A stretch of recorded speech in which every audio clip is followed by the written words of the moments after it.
And the Bucs hope that this will be their first victory ever. We have a great area, growing area, in Tampa, St. Petersburg, Clearwater, Sarasota, Bradenton, Lakeland, and Winter Haven, and even Waukegan. Over 2 million fans, and it's the fastest growing area in the United States. Good afternoon, ladies and gentlemen, live from Tampa Stadium. For the first time ever in a regular season, the Tampa Bay Buccaneers enter the stadium with numbers in both the win and loss columns. The Buccaneers came onto the field to a wild standing ovation from the some 60,000-plus fans at Tampa Stadium. They did not introduce any players individually. The PA announcer said, ladies and gentlemen, your Tampa Bay Buccaneers. Welcome to San Diego, California, Super Bowl 37. It is Tampa Bay versus the Oakland Raiders. Third down, 18, dropping Gannon, looking, throws up to the head, intercepted at the 40, Derek Brooks 30, Brooks to the 25, 20, Derek Brooks all the way, there it is, the dagger's in, we're going to win the Super Bowl. Tom Brady signing with the Tampa Bay Bucs tomorrow.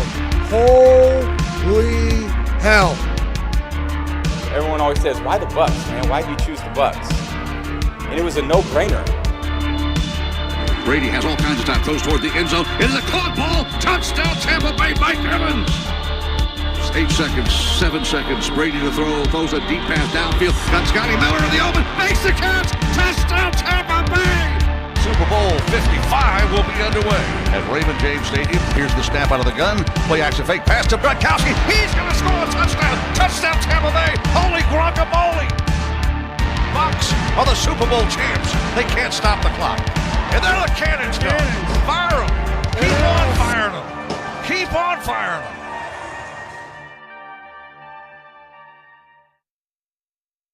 I want to hear cannons.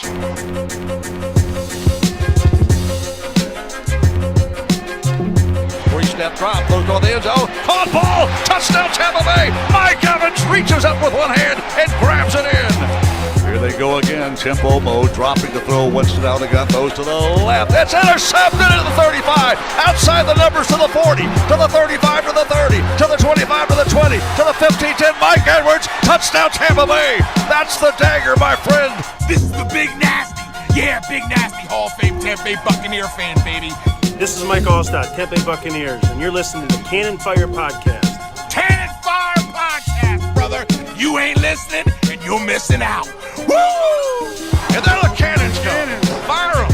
Keep on firing them. Keep on firing them.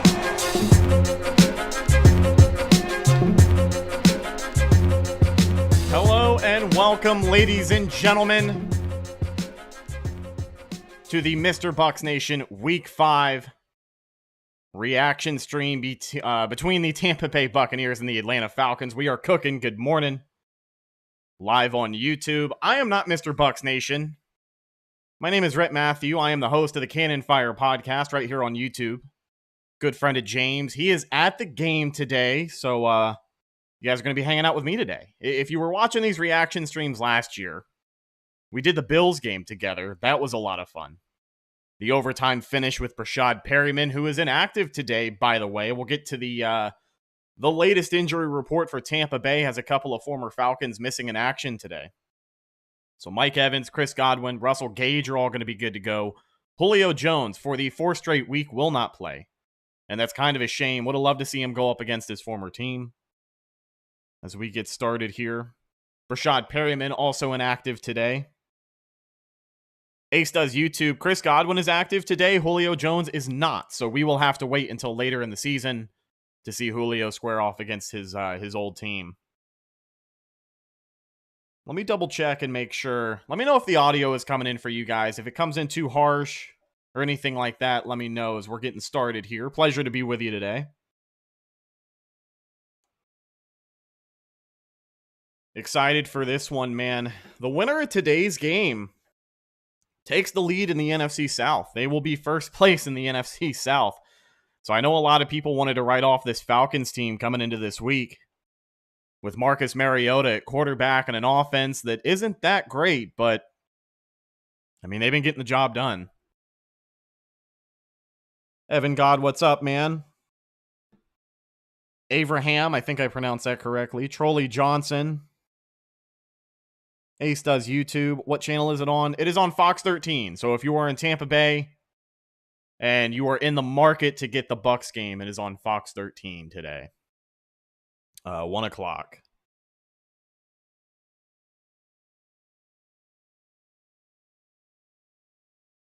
Abraham says Falcons score 24 minimum today. I don't know, man.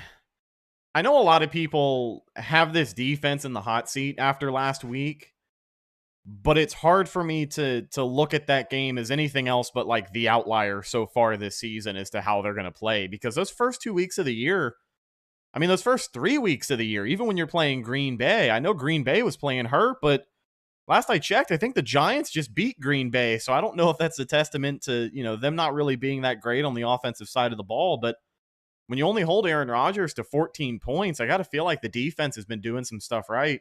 Yeah, they got exposed last week against Kansas City. Do not get me wrong.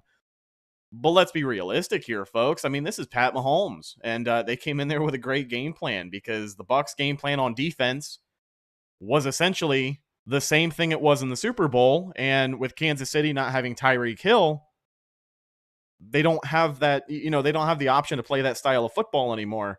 That's why it just wasn't that great of a matchup.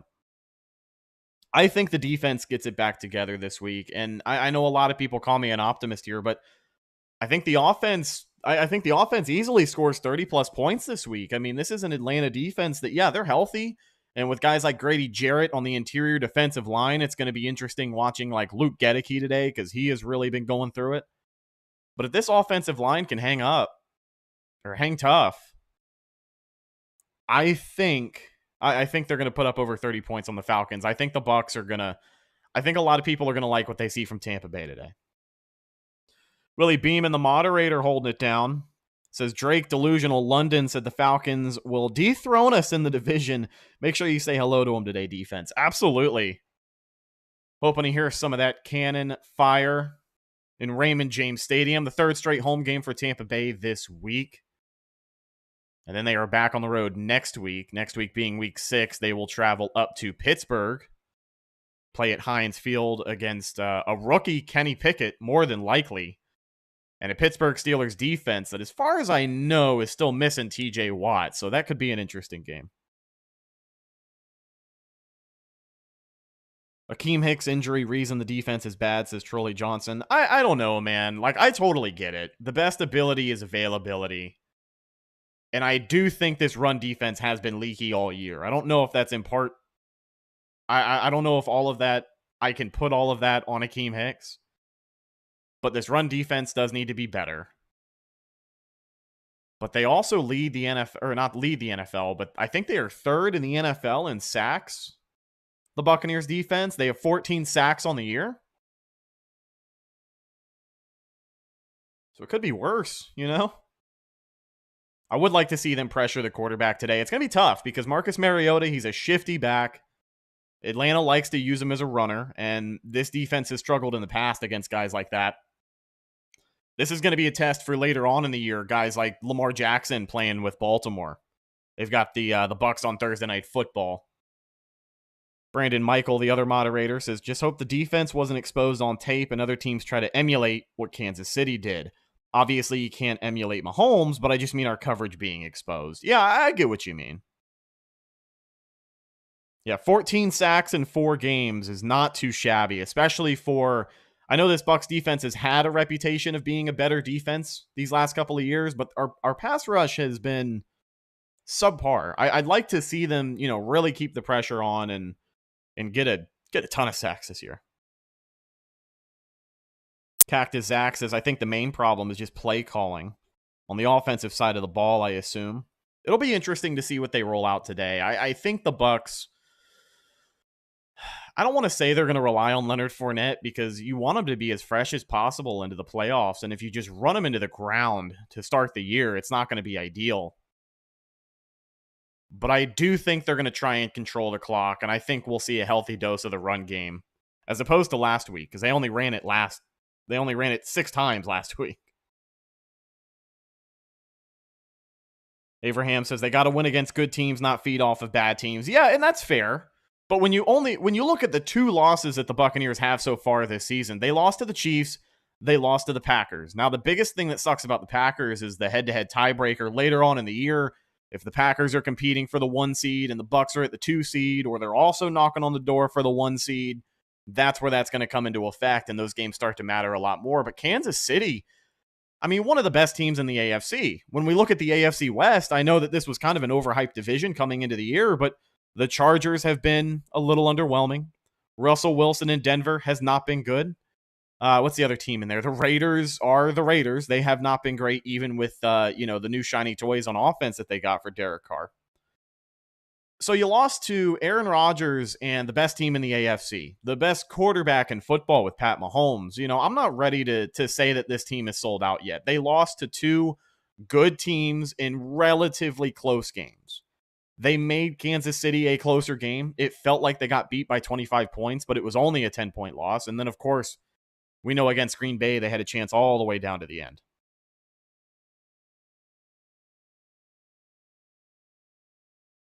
Broncos country, let's ride. Exactly, man. Willie Beeman says, Rachaad White must be more involved in the passing game. I think this is the week we see it happen. I talked a lot about it on our podcast this week, but nearly 100 yards receiving from the running back position last week. I think 97 yards, 47 of those were for Rachaad White, and I think 50 were for Lenny, or one way or the other, maybe vice versa. But I do think Rachaad White could start to get a little bit more of a role carved out in that running back room, because not only has Leonard Fournette spoken to having some of those other guys pick up the slack and take the snaps away, but Rachaad White, if he keeps catching the ball the way that he is, he's going to earn the trust of Tom Brady, and that's a big deal. Even Steven, Brady 9-0 versus the Falcons. He's actually 10-0. So today, an opportunity to go 11-0. I don't think he's going to lose to Atlanta today, but let me see some score predictions, as we are less than 10 minutes away from kickoff here, live from Raymond James Stadium. G Vegas, are the Giants for real? The NFC East will have a battle in that division. That is pretty interesting, man. I know Saquon Barkley has been playing. He's been playing the football this year that everyone has been hoping he would be playing. He got a touchdown today in London. They had the early slot against the Packers. And if I'm not mistaken, they won that game for sure. Like, the Giants came out and beat Aaron Rodgers. Yeah, 27-22. Just saw it on my screen here. Great win for the Giants, as they are now 4-1 on the year. Are they for real? I don't know. Those division games are going to be fun. Trolley Johnson, Cyril Grayson Jr., still a free agent. Yes, he is. Still sitting at home, not playing for anybody right now. I'm on the Grayson train, just like you are, I'm sure. I would love to see the Buccaneers give him a call at some point, especially with the recent departure and retirement of Buccaneer legend Cole Beasley. Harvinder with a score prediction. Tampa Bay wins 31-13.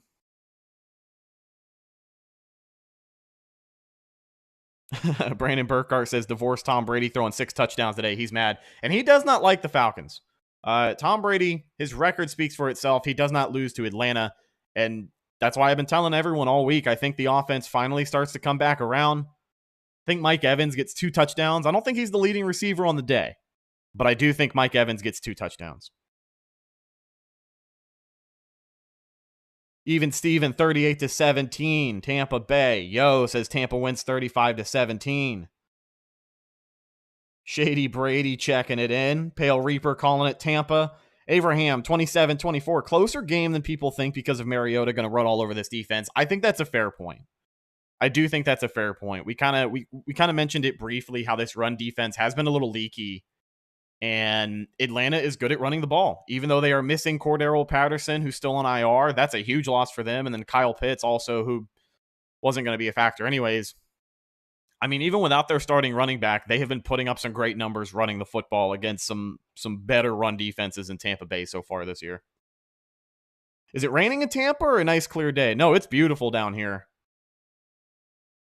Willie Beeman, love the Giants coaching staff. Dable is a hell of a coach, and I like Martindale's aggressive approach on defense. Ditch Daniel Jones and keep building the defense. That'll be interesting to see what they do after this year. Because I don't know if they have... I don't think they have Daniel Jones locked up with anything. Isn't he playing on the tag right now? If I'm not mistaken, I don't think, no, there's no way. I'm trying to think. I don't think they have any obligation to keep him after this next year, but I'm not too caught up on the Giants. This The Break says Bucs 27-3. Steve Shute says Tampa Bay wins at 28-3. I like that one. Harvinder says it's raining over there in Glasgow, Scotland. Well, pleasure to have you tuned in. You know, my family is actually Scottish. Or we are Scotch-Irish. Yeah. Somebody knows what that means. He's not playing on the tag. His fifth-year option was picked up, but no tag. All right, cool. Thank you, Timothy. I appreciate that. Bucs winning it 2-0. That's an interesting score. Definitely should be scoregami, but I'll take it. A win is a win. Daniel Jones had his fifth-year option decline like a credit card. Oh, what a tough spot to be in.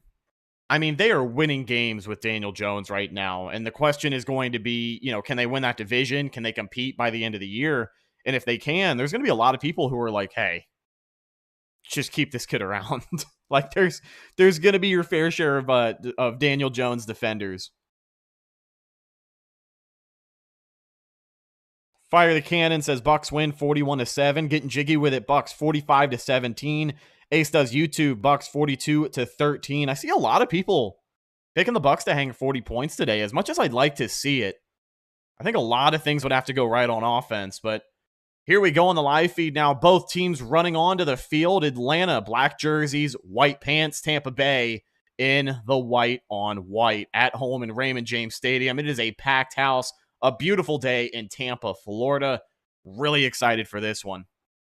Joe Davis and Daryl Johnston up there in the booth calling the action over on the Fox broadcast. If you are tuned in, if you're hanging out with us right here on the MrBucsNation YouTube channel, thank you so much. Dirtbike Addict says Bucs 26-20. Yo says Brady looks scary running out of that tunnel. It's the intimidation factor. I notice he doesn't run out of the tunnel this year with his helmet on. I thought he did that before, but this year it's just been exclusively the ball cap. I don't know if it's to really get up all the good pictures this year. Adam Gonzalez, where's James? Is he at the game? Yes, he is. He may or may not be checking in with us via Zoom at halftime at some point in today's game.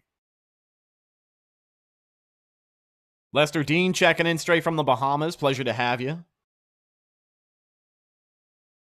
Timothy Bigelow, man, I watched the Giants game and the Packers looked okay, but they were not ready for the Giants. It was a fun game. It was interesting, too, because the Giants came into this. I mean, they were pretty beat up with injuries. I know Saquon Barkley left the game for a short period of time. I think he ended up coming back out. But the Packers have kind of had a good stroke of luck going up against some hurt teams these past couple of weeks. The Bucs being one of them, because we know that offense was not healthy. And then Mike Evans, obviously, serving the one-game suspension.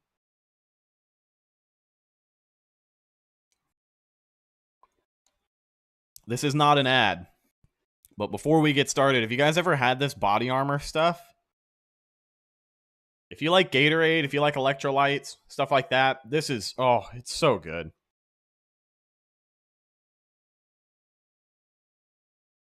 Okay, getting jiggy with it. Barkley had a huge fourth quarter. Good to see that, because I know he had to leave the game for a little while. Martin Elliott Edwards, not going to lie, I've got a bad feeling about today. It's hard for me to have a bad feeling yet, because I still have faith in this team, but I'll tell you this, folks. Before the game gets started,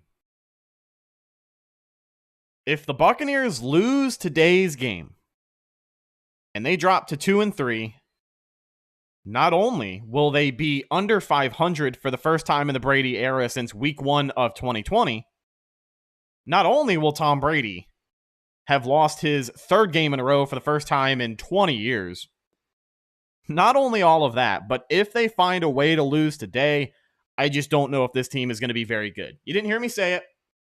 That's because I don't think they're going to lose today. That's how confident I am. I think the Bucs are going to win this one. Even if it's an ugly win, I still think they're going to win this one. Don't drink it. I used to make it. Dude, I need some more details. You can't do that to me. And he says, who would have thought almost all of the wide receivers would be hurt? Literally every Buck fan who follows their team. Not every receiver is hurt. We got a couple of guys out there. The biggest playmakers in that room, Mike Evans and Chris Godwin, are available today. I think people may forget that. Yo says, I've got a great feeling. I have a feeling Brady is throwing for 3 touchdowns and the defense is going to get back on track. I agree with you. I think it's a big week for the offense. Jacko Bluntly, what's up, man? LFG.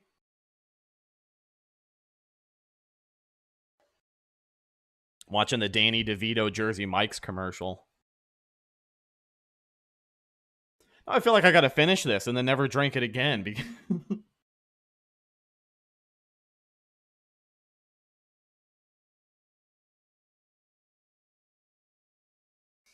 Getting jiggy with it says Brady throws 4 touchdowns today. I like that. I think it's a 4 touchdown day for TB12.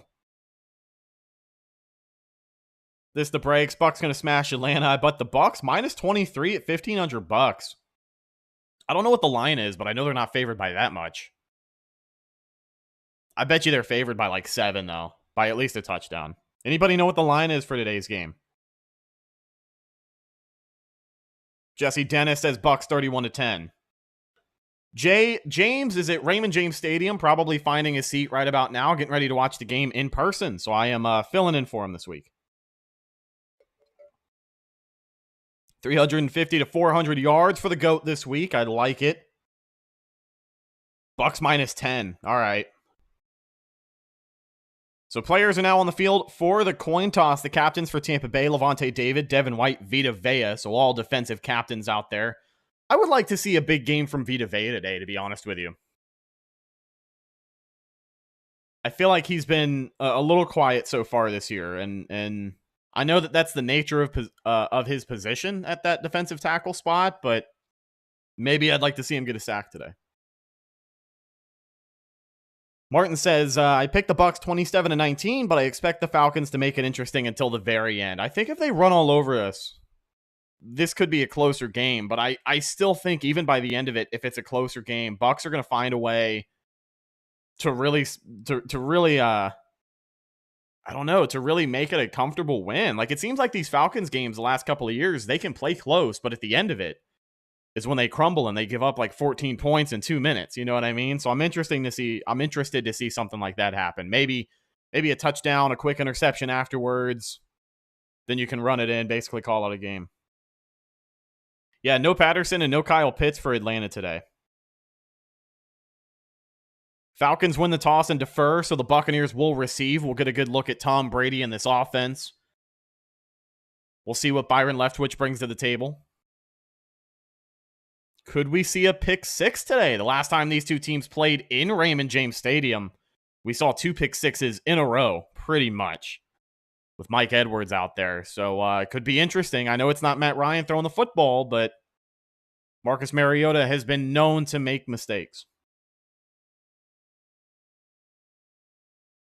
Honestly, sports have been bad the last few weeks. Cardinals crapped the bed the last 2 days, and the Bucs aren't playing well right now. I'm a little disappointed in the Tampa Bay Rays, but I'm telling you, Martin, I'm not sold on the Bucs being a bad team until, you know, if they possibly lose today, then maybe we'll talk about it, but I just don't think that happens that way. I don't think they're going down like that.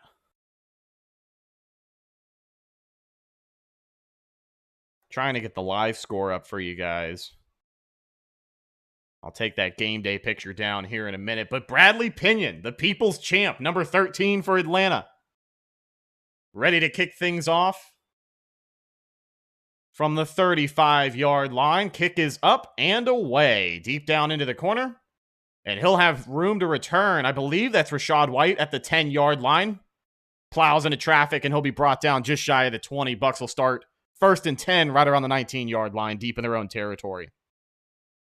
So Tom Brady versus the Falcons, a 10-0 record, 334 passing yards per game, 28 pass touchdowns, and 4 interceptions. Man, if only he had one less, how perfect would that be?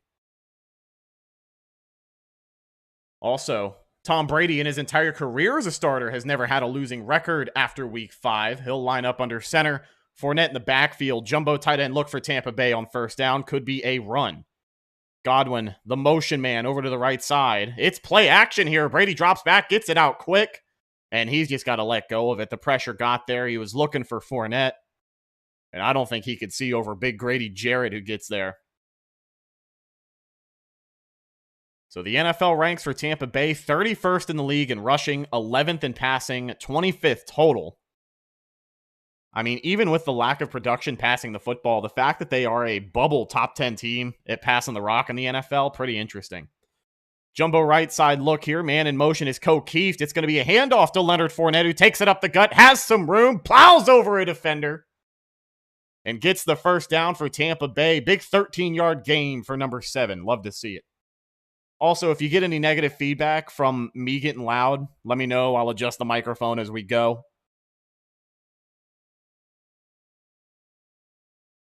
First down, Tampa Bay. The NFL ranks on defense for Atlanta, 21st stopping the run, 25th stopping the pass, 25th overall. So not a great defense, but they are healthy, and that's going to matter. Out of the shotgun, it's a handoff to Leonard Fournette, who goes inside. He'll pick up maybe 2 yards. It'll be around 2nd and 8. So the Bucs have already quadrupled their total rushing numbers on the ground as far as last week goes. 2 rushes for 16 yards on this first drive for Tampa Bay. The O-line is so banged up right now. I don't know what you mean, man. Donovan Smith is out there. Here's Brady, drops back out of the shotgun, pressure coming, gets it out. He's looking for Kyle Rudolph, and I do not think he is able to hang on there. It's going to be incomplete. 3rd and 8 now. Kyle Rudolph active for today's game. Cam Braid out with a concussion after leaving last week's game, and Rudolph already off of the field. I mean, he was wide open. It was a good catch. Hit him right in the hands. He just could not bring it down. Kind of a tough catch. Had to turn away from his body a little bit there, but still, you got to come down with that. 3rd down now, out of the shotgun. Brady with a running back to his left side. That's Leonard Fournette. Chris Godwin, the man in motion, takes the snap, steps up in the pocket, fires. Ooh, nearly intercepted by number 24 on the Atlanta defense. That's A.J. Terrell Jr. So a punt is on the way. No update on Jensen as I check the live chat really quick. Our buddy Yo. Nothing just yet. So I think the expectation is that still at some point in this season, he's going to be able to play. Jake Camarda, the rookie punter, number 5, back to punt it away. Play clock ticking down. Here's the snap. Kick is up. And it's a deep one. They're going to call a fair catch here. They're going to let it bounce, actually. I don't know where the Bucs gunners were, but that was a great punt. They had every opportunity to down that thing inside the 5-yard line, and they just get there too late. So it's going to be a touchback, and the Falcons will start their drive. Here comes Marcus Mariota on the year. 3 touchdowns and 4 interceptions. Passing under 60%. So, yeah, he has not been good passing the ball. I think the big game plan today for Atlanta is going to get this run game going, because if the Bucs can take that away and make them one-dimensional, Mariota's going to make some mistakes. Out of the shotgun here, Mariota. Actually, they're running the pistol. He's got a running back behind him. It's a fake pitch. He looks back the other way, and they try to run a screen pass. Pass is broken up by Carlton Davis. He is all over that one. Even if he wasn't there, the rest of the Bucs defense was. It'll bring up 2nd and 10. So for Atlanta, their offense, 4th in the league at running the ball, 29th in passing, 15th overall. So yeah, safe to say that the biggest strength of this offense is going to be running the ball. Out of the shotgun here, offset eye. Man in motion, that's number 12. He's going to run behind the quarterback. It's an inside handoff, and there's a flag down on the play. They hand it to number 25, Algier, and he'll pick up about 4 yards, but we'll see what the flag is. It came out as the man was in motion.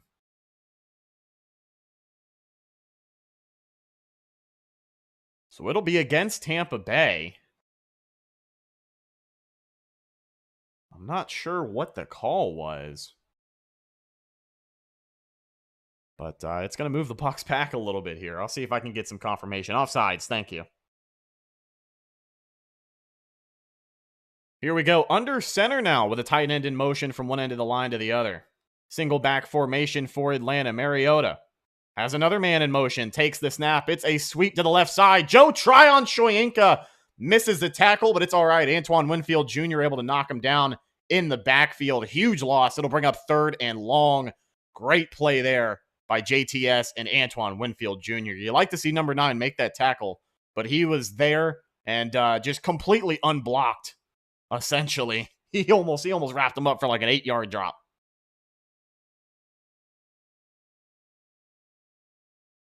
Yeah, they brought in the extra fullback, number 40, to try and chip number 9, JTS, and he just got none of it. Out of the shotgun now on 3rd and 9 for Mariota. Takes the snap, drops back to pass. Pressure coming, fires to the left side of the field, and that is caught by number 86.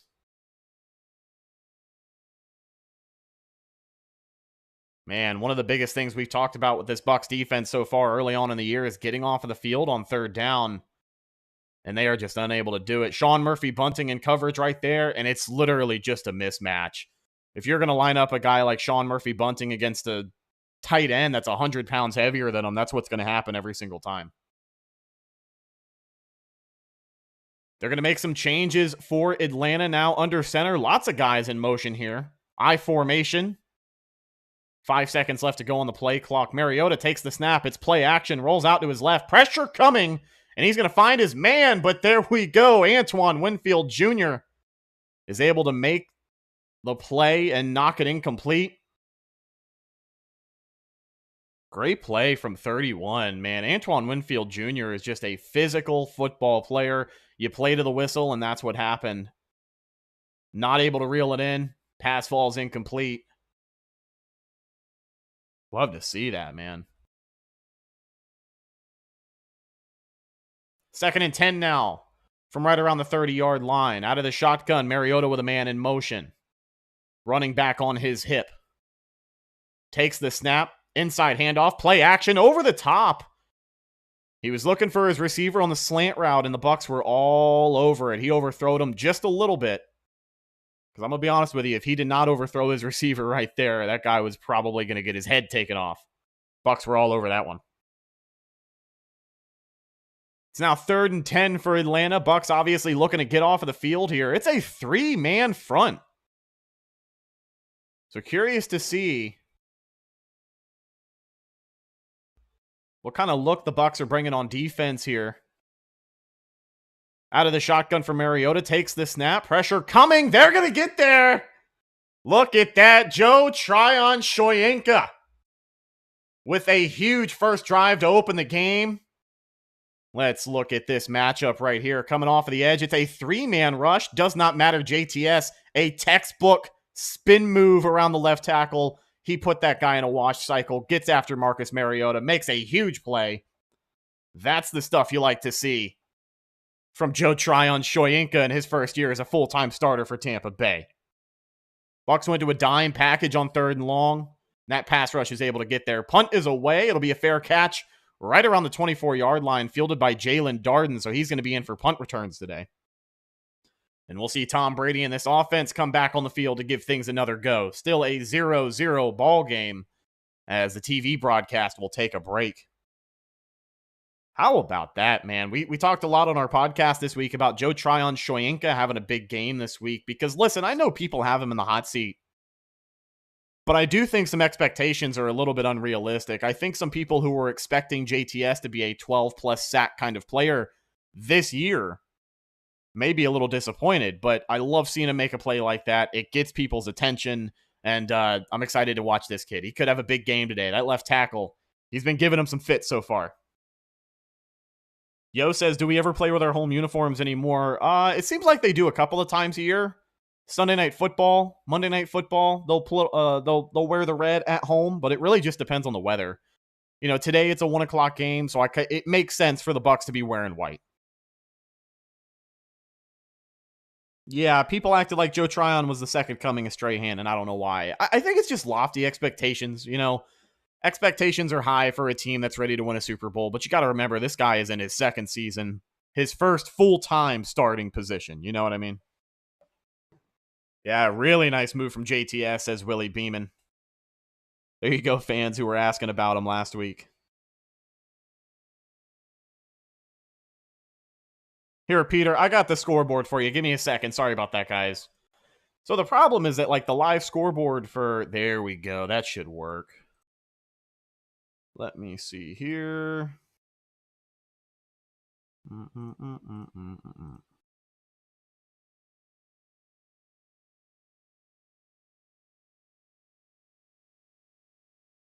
There we go. All right.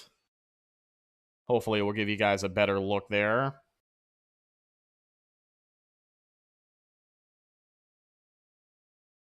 Yeah, those black jerseys have got to be killer with that high heat and humidity. They said during the Packers game that, like, the Packers green jerseys that they had, it is a guaranteed, like, extra 11 to 12 degrees hotter inside of those uniforms.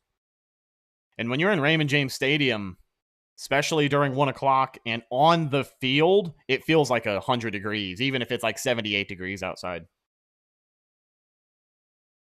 Noella says, hello, Rhett. Thanks for covering, James. Thanks for having me. It's a pleasure to be here. I love hanging out with some fellow Bucs fans. Here come the Bucs offense on 1st and 10. From the 24-yard line, Brady out of the shotgun, Fournette on his right. And it's going to be an inside handoff to big number 7. Who else on 1st down? He'll pick up about 7 yards there up the gut. So it'll be 2nd and short now. Oh, we're going back and taking a look at that Kyle Rudolph incompletion. Tom Brady and Grady Jarrett kind of, I don't know, getting a little physical, but Brady checking himself out. Showed up on the injury report this week with a finger and then, of course, the throwing shoulder. So a lot of people. 2nd and 4 now. It's going to be an inside handoff from under center. Leonard Fournette fighting for yardage. He'll come up just short of the sticks, but it'll be 3rd and 1 here.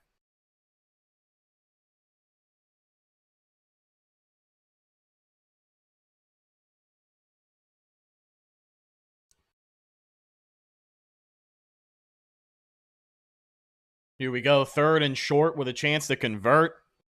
High percentage look.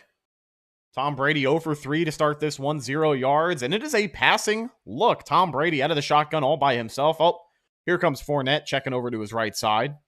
He was out on a route, but he brought him back. Man in motion is Godwin here over to the left side. Play clock ticking. Brady takes the snap, drops back to pass, looking, or has time.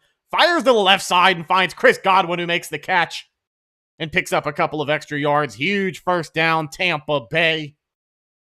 Chris Godwin.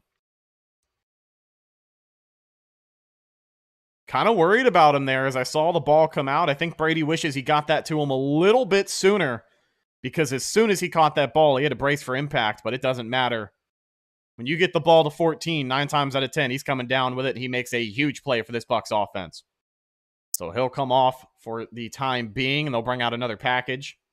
Out of the shotgun, running backs on both sides here. A little misdirection. Brady play action, fires to Leonard Fournette, who has room, spins around defenders, and picks up the 1st down yet again. Bucs moving the chains here. This is where the offense starts to wake up. You really hope this can end in some points here because they have found a rhythm. I like that play call right there. You had Rachaad White to Brady's left. Or I'm sorry, Rachaad White to Brady's right, Lenny to his left. And then once the play started, they both kind of switched. Tom faked an inside handoff to Rachaad White, immediately looked over to the other side of the field, found Lenny on the screen. Great play call there. Under center here, it's going to be a handoff to the left side. Leonard Fournette braces for impact and powers ahead for maybe 2 or 3 yards. And he'll check out of this one, so we'll see Rachaad White come in the game. 2nd down now for the Bucs.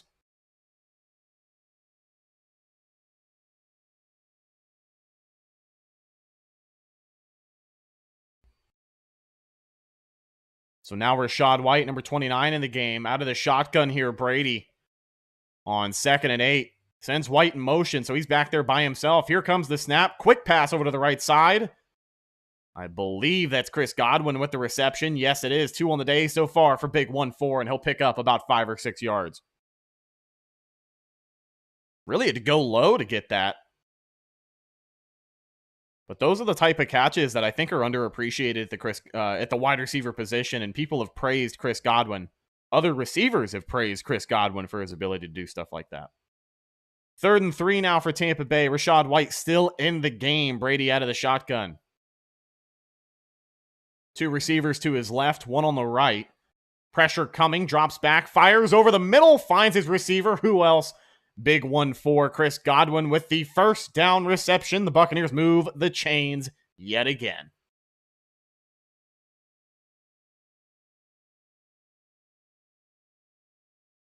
Yeah, Mike Evans yet to get a target so far today, but against the Falcons, Evans will get touchdowns. He's just not going to get like 150 plus yards. The Falcons usually do a pretty good job of at least attempting to lock him up, and they're doing that so far on these first 2 offensive drives. Single back look for Brady, who is under center. Rachaad White still in the game. 2 receivers to his left. Big Mike Evans on his right. Takes the snap, play action, looking, fires, finds Rachaad White over on the left hash. He takes a big hit and falls forward for about 7 yards. I like seeing that from Rachaad White too, because I know it's not a flashy play, but those short running back passes, they play dividends in an offense that runs the way that this one is looking to run. And even with a little pitch and catch like that, the more reps, the better as this young rookie trying to build some trust with Tom Brady. He'll remain on the field too. 2nd and 4 now for Tampa Bay, approaching the red zone here.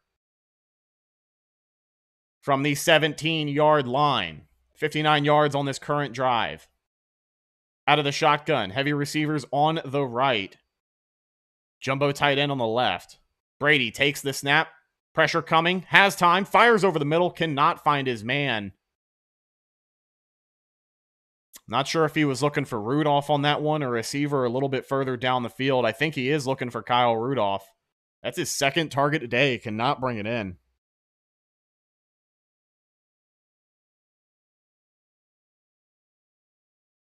Third and 4 now for Tampa Bay. 2 for 3 on 3rd down conversion so far today. Would love to get this one here. It keeps the drive alive to get a touchdown. Takes the snap out of the shotgun. Brady looking, fires over the middle, finds his tight end.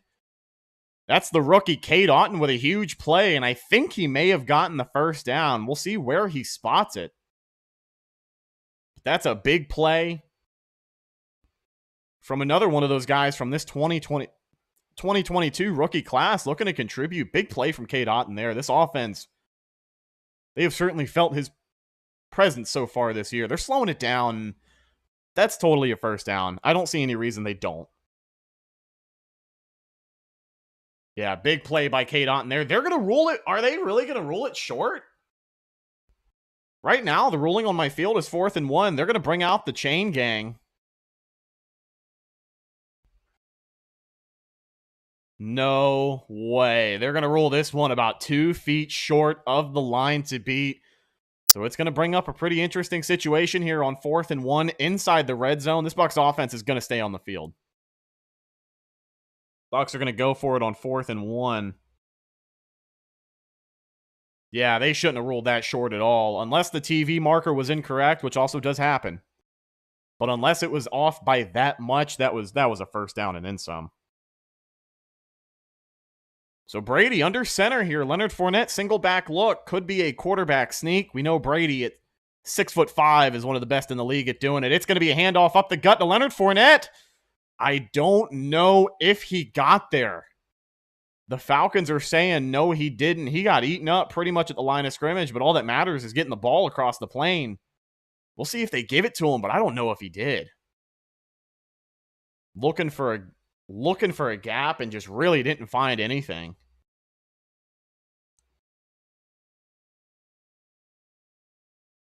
Man, oh man. The Bucs are waving like they got it. Of course, the Falcons are going to be hyped up over a big stop like that. I mean, even Mike Evans was in there trying to carry him across the line. We get to see him crash into it, and from this angle, it looks like he got it.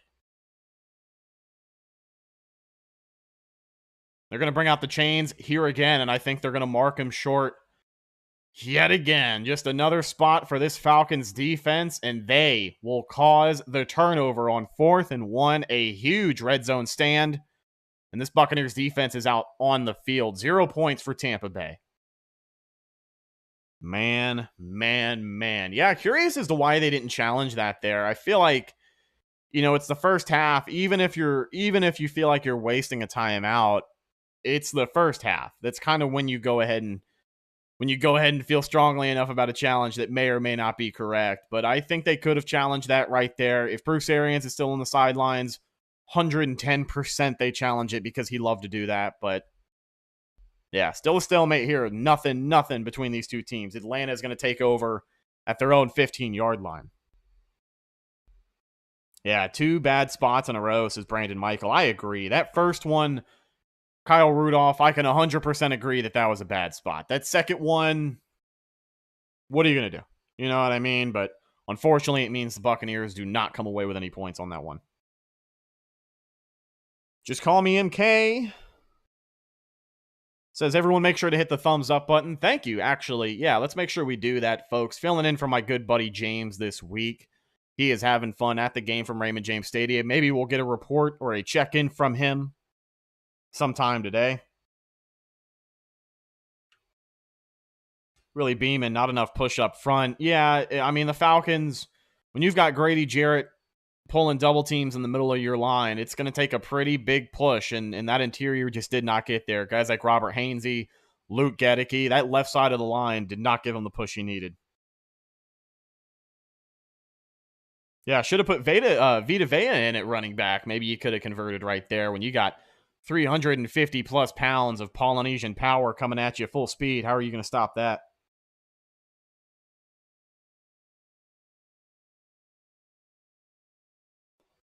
You know, a lot of people are kind of surprised they don't want to sneak Tom Brady right there, but as much as it is a sure thing, you're still exposing your quarterback to a lot of contact, and maybe if it's the goal line, it's a little bit different. But let's face it, already today on the broadcast, Tom has been looking at his hands, he's been checking out his finger, and he showed up on the injury report with an injury to that throwing shoulder. So I think the less physical contact for Tom Brady, the better in the long run for this offense. And that might mean sacrificing a couple of quarterback sneaks.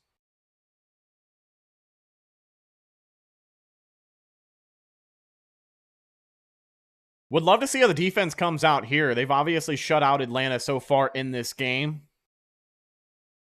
Man in motion out of the shotgun. It's a pitch play to the left side, and they're going to go backwards there. Huge play from Antoine Winfield Jr. Who else but the third-year safety, number 31, coming up to make the play. That was a lot of pressure from that Bucs defensive line. Even if it wasn't the safety screaming downhill, there was a ton of red and pewter around the ball carrier there. It's going to bring up 2nd and long now for Atlanta, deep in their own territory.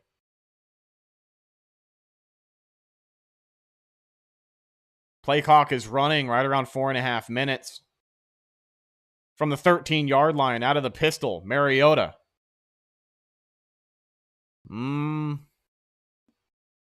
Still yet to snap the ball. Bucs showing pressure. They're going to blitz. It's a run to the left side. Oh, man, missed tackles all over the place, and they're going to convert. Number 25, Algier, the running back for Atlanta, the backup running back, who had a great stat line last week, makes a huge play there, picks up about 13, 14 yards for a Falcon first down.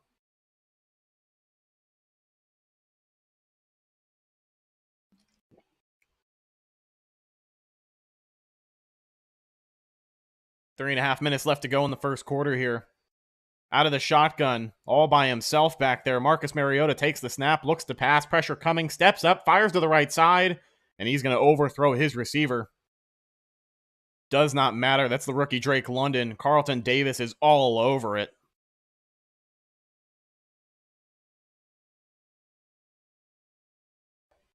No, Leftwich didn't cost us the game last year versus the Rams. Leftwich is not the defensive coordinator. All right, Martin. It's been fun hanging out with you, my friend. If you would like to indulge in your other hobbies, we'll talk to you later when the Buccaneers are victorious. I formation for Atlanta here on 2nd and 10. Fullback is the motion man. They'll hand it off to Algier to the left side up the gut. He gets a yard, if that.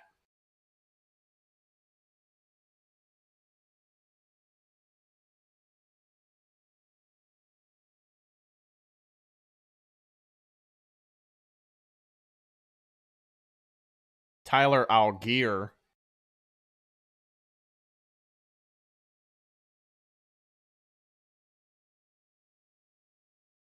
So following the short run, it's 3rd and 9 now for Atlanta. Out of the shotgun, Mariota takes the snap, looking to pass. Pressure coming. He's going to have to scramble, and he'll find room all the way over to the left side. Gets the first down and more. A couple of guys throwing their hands up in the air. I don't know if somebody had the assignment to watch Mariota right there, but they certainly didn't play it very well. Yeah, pressure came in. And by the time that pocket collapses, there is nobody on the left side of the field for Tampa Bay. So Mariota keeps it. Picks up over 10 yards on a first down for Atlanta. Out of the shotgun once again on 1st and 10, right around midfield. With a wide receiver in motion. Mariota takes the snap. It's an inside handoff. It's number 42. I think that's Huntley. Yeah, I think it's Caleb Huntley.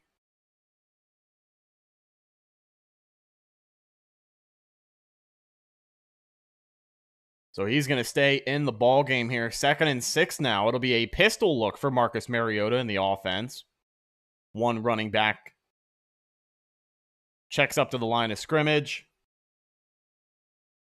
Changes the play call. Caleb Huntley last week, 10 rushes for 56 yards and a touchdown. Here's the snap. It's going to be a pitch over to the left side. And a huge play from the Buccaneers defense. That is rookie Logan Hall wrapping up the running back for a huge loss in the backfield. He just broke through the line of scrimmage right there. We'll take a look. Lined up next to Deidrin Sanat. Oh, and they were going to double team him, and it looks like he just ran right between the offensive linemen, pretty much untouched back there. And he's able to wrap up Huntley for a nice loss. 3rd and 7 now. Inside a minute left to go in the first quarter of play. Pistol look. Marcus Mariota takes the snap. It's going to be play action. Looks to pass. Looks to the left side. Pressure coming. Fires. Finds his receiver. Number 5, Drake London, makes the play. First down, Atlanta. There is a flag on the play, though. We'll see where this one is going, if it's coming back. I think it's a holding penalty. Yeah, so it's going to bring Atlanta back to 3rd and 17.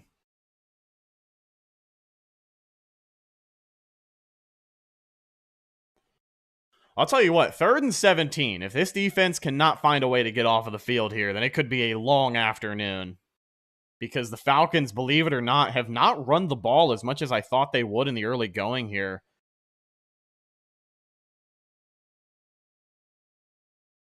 Yeah, a couple of holding calls there along the offensive line here. 3rd and 17. Out of the shotgun is Mariota with a running back to his hip. Fires quickly. Finds his man wide open. That's number 89. And Carlton Davis is there to wrap him up. Levante David and Carlton Davis wrap it up after a short gain. It'll be 4th down, and here comes the Atlanta punt team. So they're going to let this first quarter expire, and that will be that. A scoreless ball game after 15 minutes in Tampa, Florida. 0-0 as these teams head into the second quarter. When NFL on Fox comes back, we will see Tom Brady and the offense give it another go.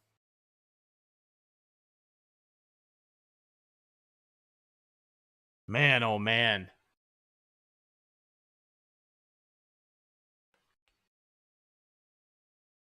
Bucs dodged a bullet there on defense, but I'm telling you folks, like, I think this offense is going to be fine. I do, I promise.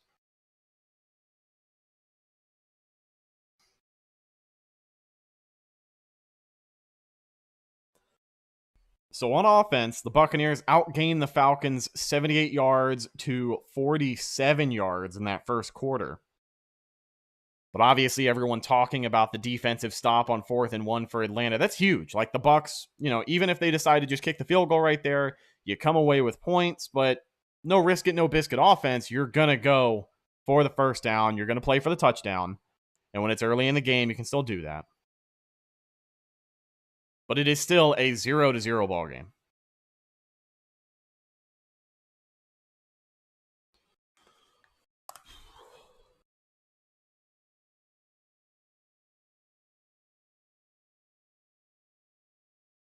These headphones, man, they're heavy.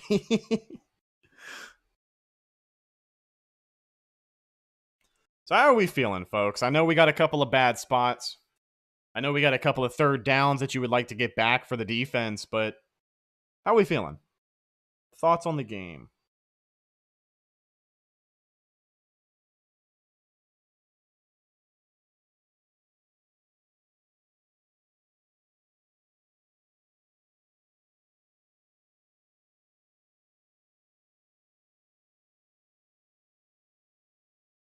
I've been hurting for 3 weeks. I'm a Brady fan. I'm not used to losing, says Ricky T. I get it, man, but I don't think they're going to lose today. I think we got some time. I think we'll be okay. I think this is going to be an ugly win. Hey, a win's a win. Shady Brady, that 4th and 1 was a first down. I'm still pissed about that. Yeah, there were 2 first downs on that drive that, negated by the referees. Should be 3-0, but we refuse to kick. I think they're just playing aggressive. Sometimes it doesn't work out.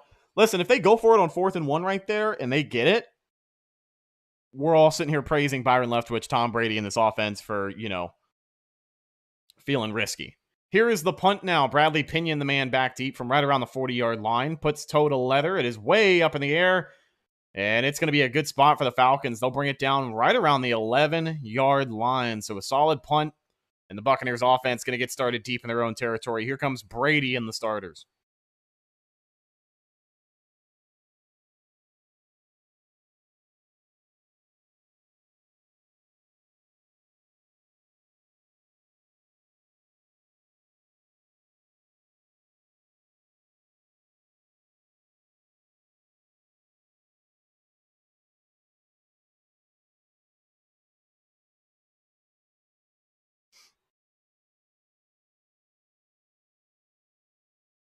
$14:52 left to play in the second quarter.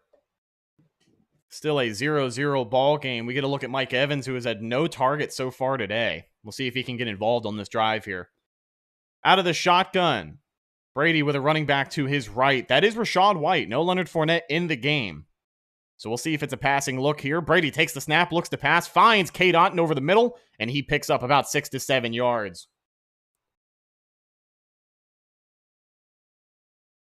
So it's a passing look on first down for Tampa Bay. Yeah, Gail's Coffee Talk. No passes to Mike Evans just yet. He is yet to have any targets, but this is what the Falcons do. This is what division opponents do. They respect Mike Evans, his ability to get open, and they're going to cover him. Here's Rachaad White with the handoff up the gut. Haven't seen too many rushing attempts for him, but he gets one right there and converts for a first down. Picks up about 6 yards for Tampa Bay. Good shifty running right there to bring it up to the 26-yard line. I think the Bucs are going to run some tempo here. They're already lined up out of the shotgun on 1st and 10. Brady takes the snap, looking, pressure coming, fires, finds Rachaad White there for the check down, and he's going to be brought down right before the first down yard line. Sorry about that. It'll be 2nd and 1 now for Tampa Bay. Brady 7 for 11, 58 yards passing so far today. Out of the shotgun here on 2nd and short. Rachaad White back in the game. Takes the snap, fires over to White, right off of his hands. You got to bring that one down, but I think Brady might have fired it just a little too high. Rachaad White, he's a taller running back, but he still had to jump up and try and get that one, not able to make the catch. It's going to be 3rd and 1 now. Bucs definitely running tempo here. Tom Brady trying to get everybody lined up.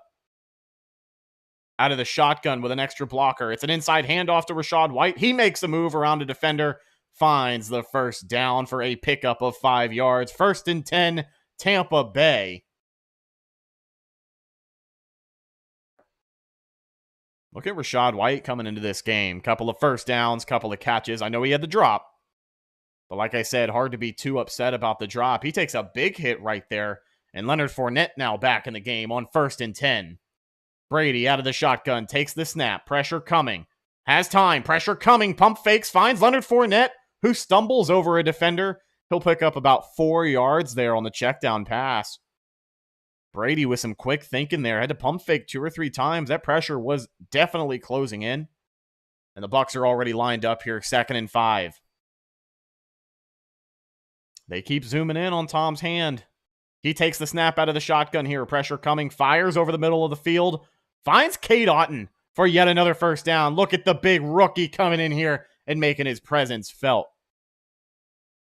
Brady has a couple of targets he likes throwing to, and Cade Otton has become one of those here in the first 4-5 weeks of the 2022 season. I mean, absolutely slings it to him over the middle. Takes the snap here on... Oh, huge shot down the right side of the field. Looking for Scotty Miller. And Scotty kind of has to play cornerback there, looking for a flag. Surprised to see Scotty Miller get open, but that's what he does. They line him up outside one-on-one, and he gets the advantage, gets over top. Brady sees it, but he's got to kind of slow down and come back to it, and that's when the defender just puts himself in the way to make a play on the football. He's looking for defensive pass interference because, let's be honest, I know the corner for Atlanta was looking to make a play on the ball, but he kind of just jumped up and like threw himself on Scotty Miller, and I'm not really sure you can do that. Yeah. You'd love to get that one back. You don't get many opportunities to see Brady really crank the arm the way that he did on that one, but certainly out there giving it a shot.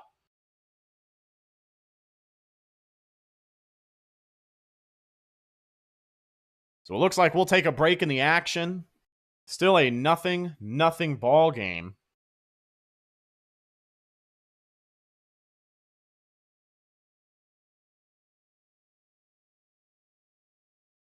Yeah, G Vegas, you're right. So now 2nd and 10 for Tampa Bay.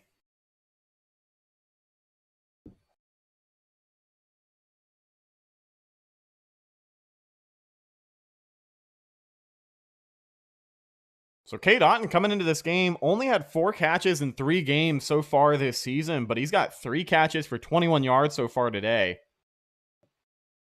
Could today be the day we see him get his first career NFL touchdown?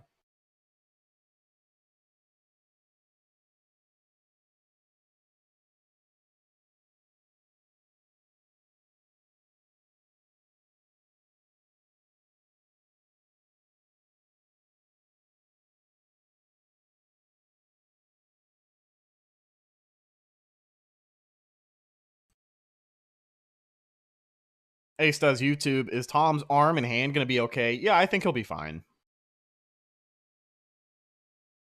It hasn't seemed to affect him throwing the ball. I know it was incomplete, but we just saw him cork out a 50-yard bomb to Scotty Miller just now. So I think he'll be okay as long as they don't, let him get hit 10 times a game.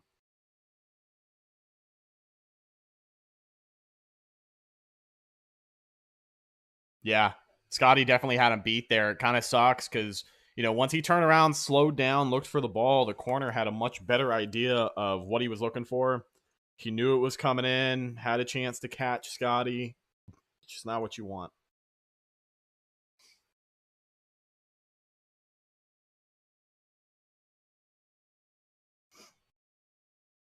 Jack Blue 2014. Do you think Tampa Bay makes it to the playoffs? Yes. Yeah, I'm pretty confident the Bucs make it to the playoffs this year.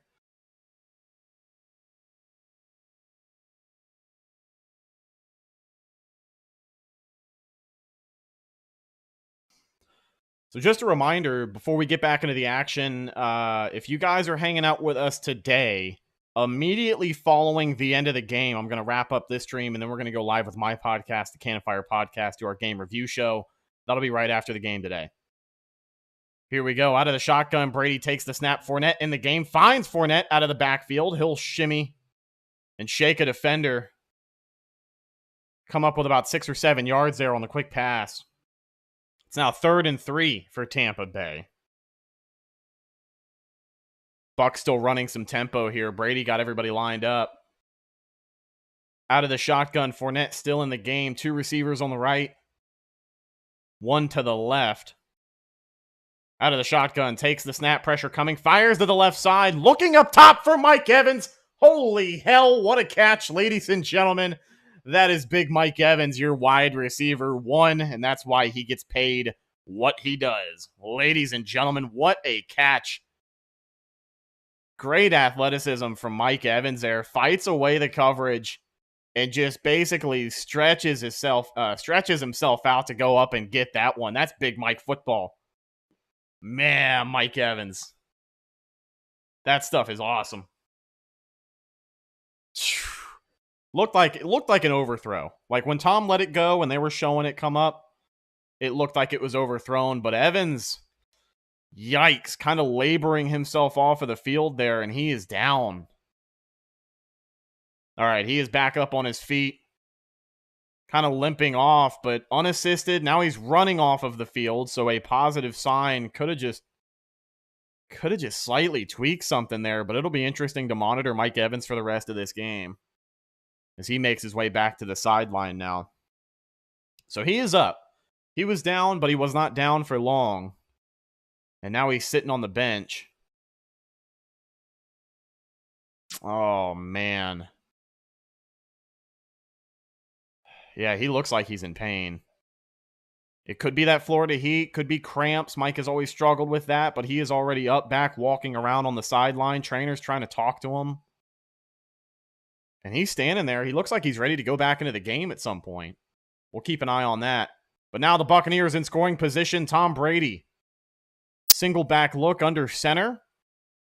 1st and 10 for Tampa Bay inside the red zone. Jalen Darden, the man in motion. Here's the snap. Inside handoff to Leonard Fournette. Bounces around the left side. Oh my God. That looked like a car accident. There was a defender coming downhill. Lenny ran right into him shoulder first. And the way those two guys collided, that's A.J. Terrell. Lenny just blew him away. I mean, that looked painful. Low man wins, and Leonard Fournette was certainly the one who came out on top there. So they got flags all over the place.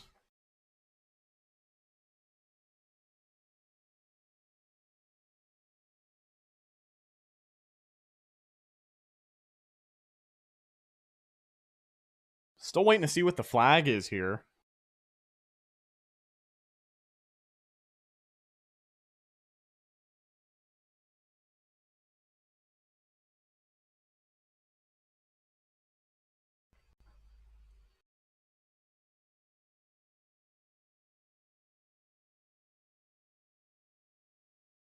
So they're going to repeat first down.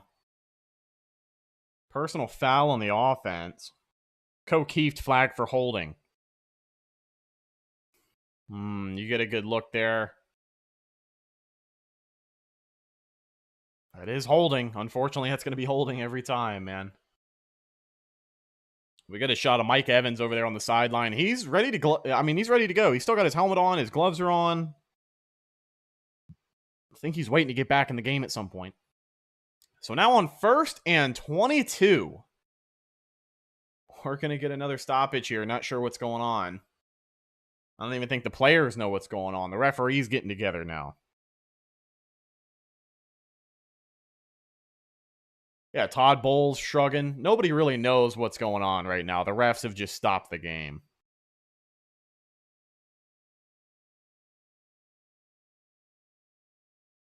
All right, now we're back in action. 1st and 20, so they had to fix the spot there. 1st and 20 out of the shotgun. Leonard Fournette to the right of Brady. Heavy wide receiver set on the right side. It's going to be play action. Quick pass over the middle. Finds Scotty Miller. And that's going to be complete. So they won't move the chains, but they will shorten the distance to the end zone. And a big catch for Scotty Miller over the middle, who quite frankly needs a big catch like that. Yeah, way to look it in and hang on to it. Scotty braces for impact. 12 yards down to the 10-yard line. Mike Evans is back in the game. So Mike Evans lined up by himself over on the left side. Quick screen pass to Chris Godwin. He's going to fight forward for the first down. So he'll move the chains, but they finally bring him down right around the 2-yard line. So 1st and goal for Tampa Bay, and a huge block from Mike Evans there coming in back into the game, opening things up for Chris Godwin. Single back look for Tampa Bay. 85 yards on this current drive. 1st and goal now. Single back look. It's an inside handoff. Leonard Fournette breaks the plane. Touchdown. Tampa Bay, fire the cannons. Ladies and gentlemen, Leonard Fournette finds the end zone for 6 points. Great blocking up front, allowing them to just smash through the line and walk right in. The Buccaneers get on the board first, and it's no longer a 0-0 game. Great play by that Bucs offense. By the way, on that last drive, a little over 5 minutes long, but the Bucs went 90 yards to get that touchdown. Following a great punt. You love to see that. Here's Ryan Suckup now to attempt the PAT. Kick is up, and it is good. 7-0 Tampa Bay. 9:31 left to go in the first half of this game, and a couple of big plays from Buccaneer wide receivers. A 30-yard catch from Mike Evans. Big screen pass from Chris Godwin. It opens the door for a Leonard Fournette touchdown. Bucs on top 7-0.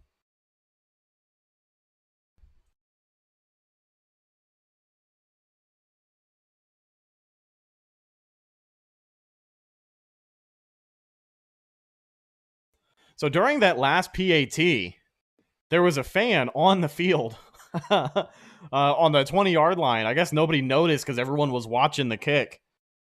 But yeah, there was a guy on the field, and I guess right now they're trying to wrestle him down.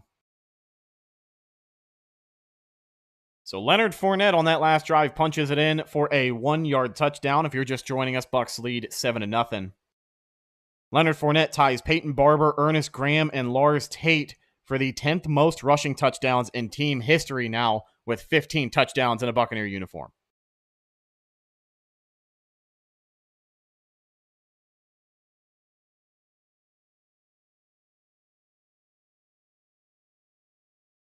Nestor says, hope Mike's all right, knee is all right, or hammy. I'm not sure what it was, but he was laboring himself off of the field. But to come in a couple of plays later and block the way that he did, I feel like if he was really feeling that bad, he wouldn't have been able to hold a block that long. So that was an interesting development there. Yeah, Stanley Fox went to commercial. It's all right. They'll be back here in a little bit.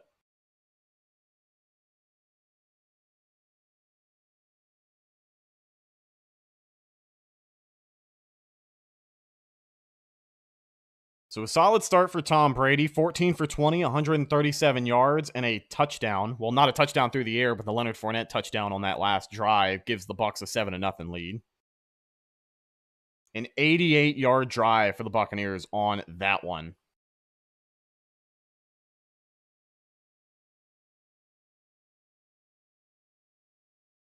Oh, during the touchdown, they cut away. Where are you watching the game? Are you in Tampa? Because I've got the Tampa feed, and I got to see everything all the way up until the PAT.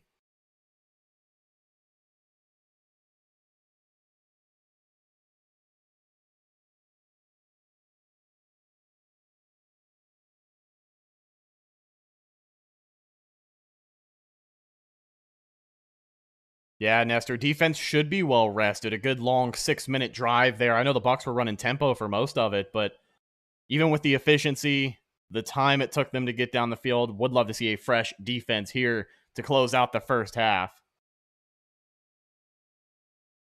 So it was a child that was down on the field. Jay Camarda, by the way, kick is up and away. It'll go out of the back of the end zone for a touchback. Here come the Falcons, but it was a kid. It was a kid. A child just rushed the field. He got tackled by security and everything. I really hope James got that on video. Wow, that's rough, man. That's a tough look. I've never heard of that before. A kid running on the field. I was like when I went to a game as a kid, those were my inner thoughts, you know, but I wouldn't let him win and actually run down on the field. Man, oh man, hope he's okay. Here come the Falcons on 1st and 10. Mariota under center with a lot of receivers on the left side. Single back, has a man in motion. He's going to take it. Play action, drops back. Pressure coming, steps up, fires a cannon way down the field and overthrows his receiver. Looking for number 15 there. I got to pull up a roster so I can get you guys some better names for Atlanta because I don't know all of their players anymore. Yeah, I'm thinking the same thing, Brandon. If I'm a parent and my kid's getting tackled, doesn't matter if he should have been there or not. The fact of the matter is he's getting tackled.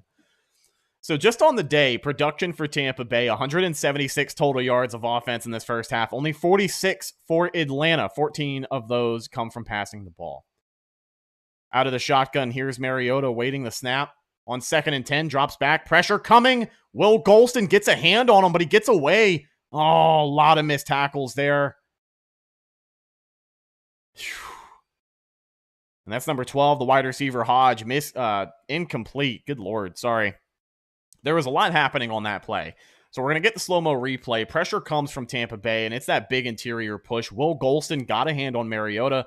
Here comes Vita Vea, but he just got juked. He had nowhere to go, and they aren't able to bring him down. Mariota lets go of the football, finds his receiver way downfield, who's got to make an athletic catch and cannot hang on to it. But that could have been a huge conversion that the Bucs just gave up. 3rd and 10 now, out of the shotgun. Mariota by himself back there. Takes the snap. It's a passing look. He's firing to the left side. Finds his receiver. Not able to wrap him up. That's Keanu Neal in coverage, who initially had the stop and then misses the tackle. Gives up the first down. You got to get off of the field on 3rd down. It is just textbook at this point. But that's Hodge, the receiver he was looking for on that previous play with the second effort to cross the plane. Man, got to make that tackle. So the Falcons will convert. They'll get another fresh set of downs here. Out of the pistol with a tight end in motion on his hip. Bucs showing blitz. Man in motion for Atlanta. Bucs are going to blitz. It's a run on the inside. Algier breaking tackles. Actually, that's Caleb Huntley, forgive me. He'll get about 7 yards there on the run for Atlanta. I think the Bucs defense is running a little bit more of a base look, so I think SMB is in the nickel for the most part, and then Winfield is just playing safety, but I'm not really sure. I guess we'll have to wait till the snap counts come out, but I have seen some more SMB this game. Out of the pistol here, offset eye. It's going to be a fake inside handoff, and it'll be enough to move the chains. Kind of a designed run there for Atlanta, and they will punch through. Short yardage situation. They'll move the chains.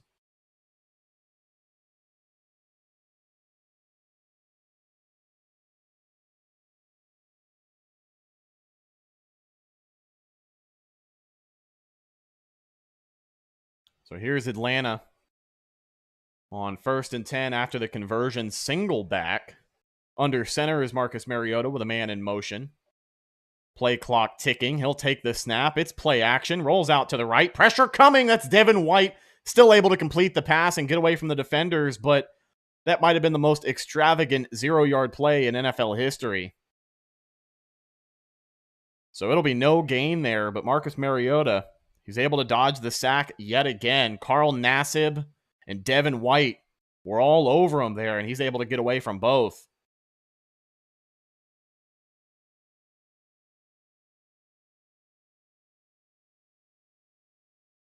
Second and 10 now. Jumbo set for Atlanta. Under center is Marcus Mariota, single back. Bucs are showing blitz. They're going to tighten up the coverage here. It's a inside handoff. That's all gear up the gut. He'll pick up about 4 yards for Atlanta. It'll be 3rd and maybe 6.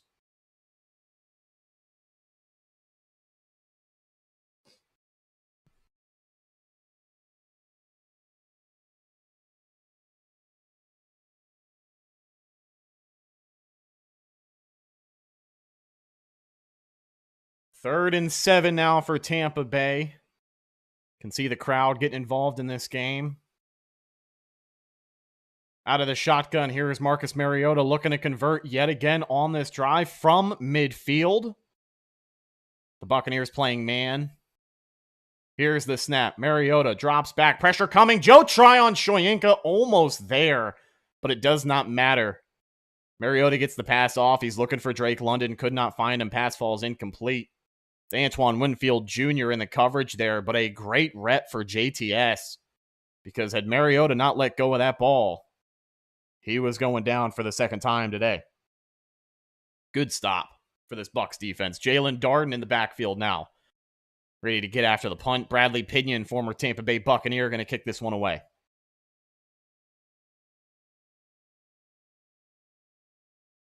Here's the snap. Kick is up. Almost blocked, but it looks like the Bucs had a guy fall down. What was that?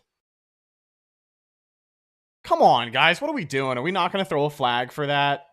So Zion McCollum, Tampa Bay Buccaneers rookie who is making his debut today. The Falcons were trying to field it. Darden was there. Darden looks away. The ball bounces off of a gunner for Atlanta. McCollum hangs on to it and then stands there. And then here come a bunch of Falcons players all just trying to hit him at one time. I don't know why they couldn't have whistled that play dead a little sooner. Pat Riley says Bucs players need mandatory pliability training with bands like Brady uses. Too much weightlifting by Brady's teammates make them stiff and injury prone. Yeah, maybe.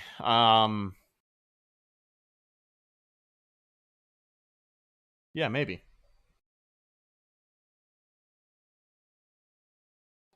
So the broadcast taking a commercial break. I'll take a quick breather.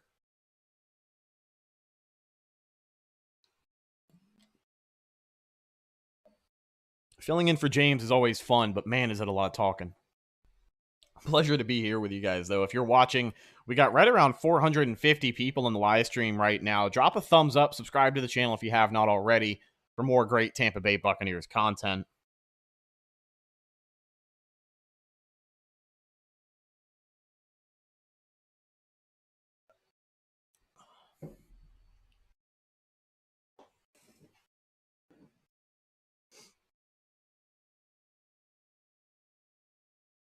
Just some updates around the NFL.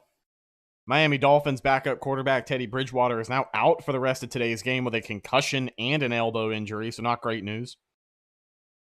Bills wide receiver Gabe Davis, 2 receptions, 160 yards, and 2 touchdowns. I've got him starting in fantasy this week, so I'll take the dub there.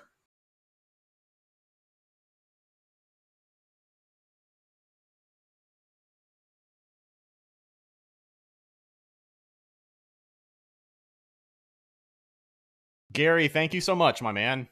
Glad to have you in here tuned in.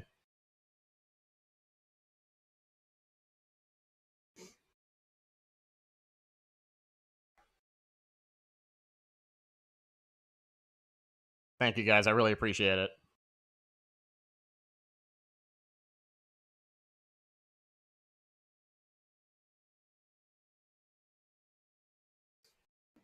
All right, so we are back from commercial with just about 5.5 minutes left to go in this first half. Tampa Bay Buccaneers offense will get another shot at points here as they take over deep in their own territory on 1st and 10. We'll see what Byron Leftwich and Tom Brady draw up here. So it's an offset I formation. Rachaad White in the game. Tom Brady under center. He'll take the snap, and it's a handoff to Rachaad White straight up of the gut and really doesn't find any room. He gets swallowed up by that massive defensive line of Atlanta, and it's no gain.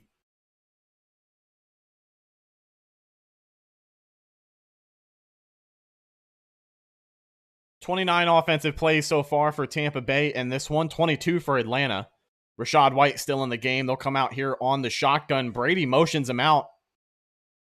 So it's very clearly a passing situation here. Brady out of the shotgun by himself, takes the snap. Pressure coming quickly, finds his receiver over the middle.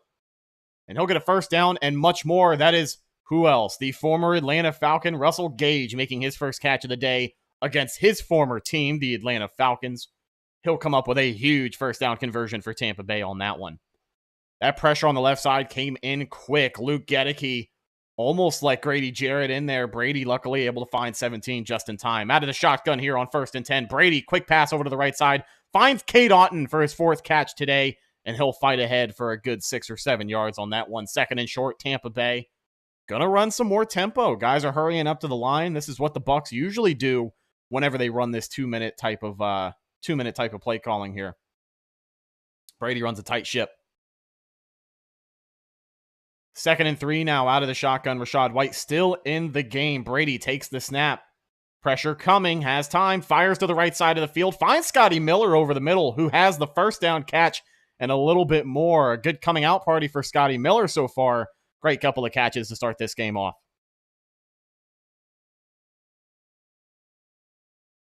So they're going to come out of the shotgun yet again. Russell Gage in the game. Rachaad White still there on Brady's left side. From midfield, takes the snap. Pressure coming, steps up, fires, finds Rachaad White on the check down. Has some room to run. He'll break a tackle over to the right side and finally be brought down right around the 36-yard line. It is another first down conversion for this Tampa Bay offense. They are cooking. I don't want to speak too soon. Still got to come out here and execute, but I like the rhythm this offense has found these last couple of drives. They really are starting to look like their old selves. Out of the shotgun, Brady looking to pass yet again. Has tons of time. Fires over the left side of the field and has Chris Godwin for a huge gain of 25 yards and another first down for this Buccaneers offense. They're going to hurry up to the line here. Right around 3 minutes left to go in the first half. Clock still running. And it looks like, honestly, if Brady had waited another half a second, Mike Evans would have been open over the top on the touchdown. That's all right. Big conversion here. From the 30-yard line, Brady fires to the left sideline, overthrows Mike Evans. And it's almost an interception. I think that's Casey Hayward, the cornerback, number 29, able to make the play there. And he tries to find Mike Evans on that little stutter step, the route on the left side, and he just overthrows it a little bit. I think he thought Mike would get there faster than he did. Here we go. On 2nd and 10, Brady, quick pass over to the left side, finds Mike Evans and makes up for it. He'll pick up about 8 yards. It'll be 3rd and short. The Buccaneers creeping up on the red zone. 17 plays in opponent territory so far for the Bucs. 2.5 minutes left to go. 3rd and 3. Brady out of the shotgun. Rachaad White still in the game. Ooh, there might have been some movement up front, and I think it's going to be against Atlanta. If that's the case, they'll spot the Bucs a first down here in the red zone.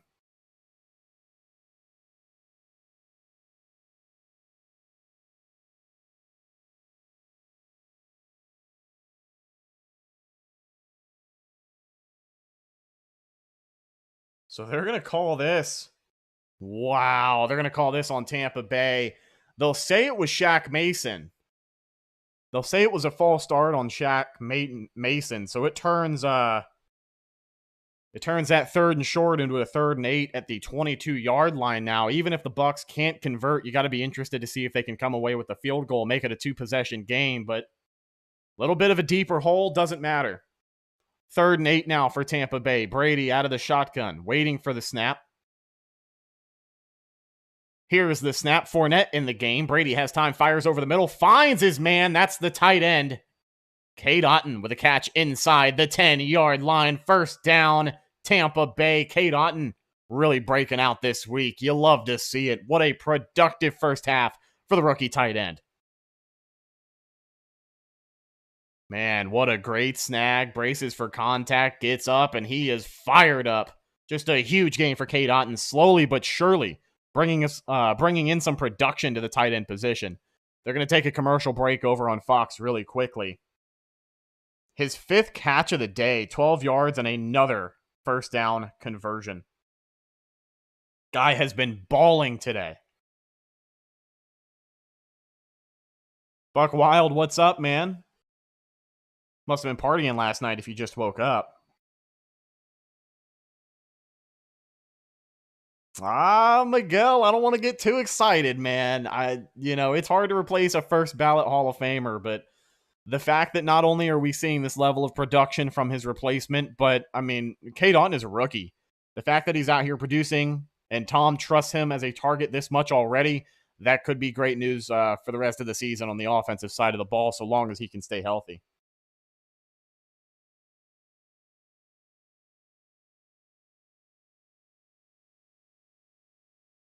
So the Tampa Bay Buccaneers with another chance to put up a touchdown here, make it a 14-0 ball game. They'll get a fresh set of downs, 1st and goal inside the 10-yard line. They have gone, I want to say 76 or 77 yards so far on this drive. If they can finish it up, should be right around 80 yards. Having to go 88 on the last scoring drive. This offense really finding their rhythm today. I told you. Listen, I told you guys. I told you guys. I know that there's a lot of football left. Would love to see this defense hold Atlanta to no points to close out this first half, but I'm liking it. What happened to the new guy, Cole? Which one do you mean? Are you talking about Cade Otton?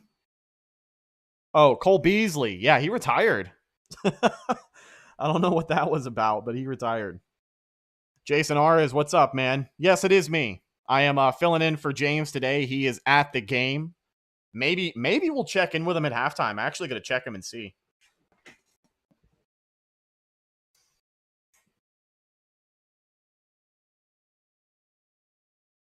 Here, you know what I'm going to ooh, should I call him? Should I call James?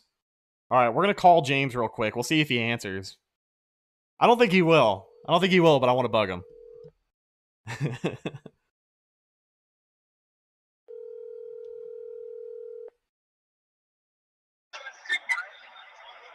is James Hill calling in with your halftime report.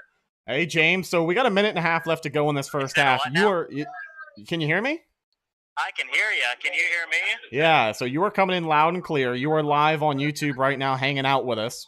I don't know if live on YouTube right now. Yeah, we are live on YouTube right now doing a game reaction stream. I know that's kind of your deal, but I heard you weren't going to be doing it today. Oh, I'm burning in the sun. Is it bad? Do you have any shade at all? No, none. I'm in section 203. Well, hold on. So we got to look at Tampa Bay first and goal right now. I'm on the TV broadcast. I don't want to speak too soon, but here's Brady out of the shotgun. Oh man, I got to mute James. I don't want him to spoil anything. Brady out of the shotgun here.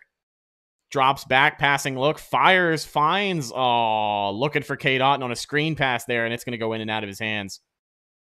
Team's looking good. Hey, team is looking good. This offense finding a rhythm. Tough break for Cade Otton on that one, but he has had a breakout game. 5 huge catches. Tom Brady, 21 for 29, 219 yards, and a 97.2 passer rating. Can I Zoom call you at halftime? All right, I gotta mute him. Here we go on second and goal. Quick pass to Chris Godwin on the right side here, lining up some blocks, but he's not going to find a whole lot of room. Bucs will get 2, maybe 3 yards on the screen pass there. It'll be third and goal. Godwin already back to his feet. It'd be a little bit tough to hear you, so I think I'm going to have to let you get back to the stream, okay? Can I Zoom call you at halftime or no? Probably not. Oh, all right. Well, what do you have to say to the people before I let you go? As the Falcons take their first time out here. Thank you so much for watching the live stream. Hey, make sure to subscribe to the channel if you're new. Like the stream if you're enjoying Rhett's content. And also go check out Cannon Fire Podcast, Rhett's channel. So he does some fantastic work. And thank you, Rhett, for sub-hosting, man. Thank you for having me, buddy. It was good hearing from you. Go Bucs. Of course, go Bucs. See you later. There he is, the man himself. The Bucs are in the red zone, so I wanted to be careful because I know he's at the game. I'd hate to, be behind on the broadcast. Here we go. Third and goal for Tampa Bay. Brady out of the shotgun, awaiting the snap. Fournette in the game here on his right side. Falcons showing a blitz. Brady drops back, finds his receiver. That's Scotty Miller, who has the catch, but they're going to rule him down just short of the goal line. Actually curious if they rule this a catch or not. I feel like they I don't know. I feel like that's a catch.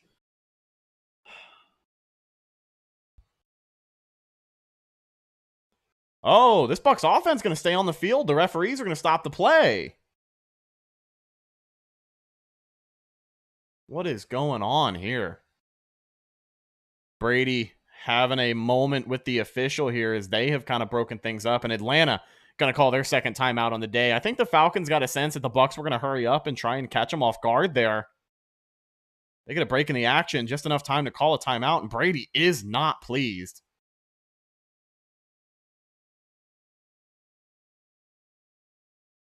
Man, oh man.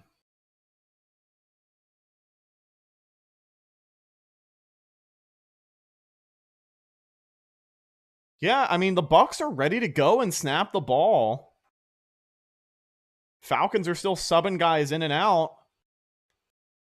And Brady just isn't sure why they're not ready to go.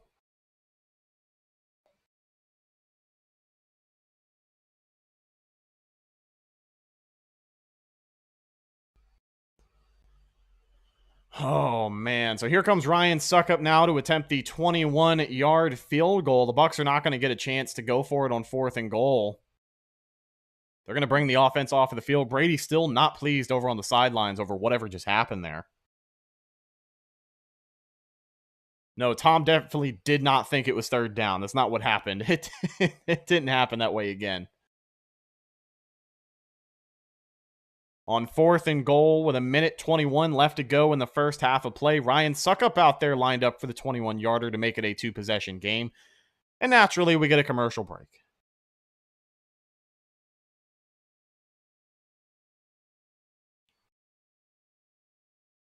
Thank you, Roger. I appreciate you, man. I'm going to try and see if I can get some more info on what happened there. Okay, so the Bucs almost caught the Falcons substituting, but Atlanta called the timeout before they could snap and get a 12-min penalty. So that's what Brady was looking to do. He was looking to get up under center, snap the ball really quickly, get that extra penalty, get a fresh set of downs so you don't have to go for it on 4th.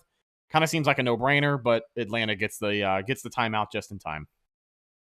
Supposedly. Also, by the way, if the Buccaneers score, you score from PDQ. If you download the Tampa Bay Buccaneers app, you can get 3 free chicken tenders tomorrow with the purchase of any combo meal. Just use the code BUCSCORE in all capital letters. That is BUCSSCORE at checkout using whatever you use, I guess. I don't know if you check out online. I didn't get the full read here, but if you do have the Bucs app, get some free chicken tendies tomorrow.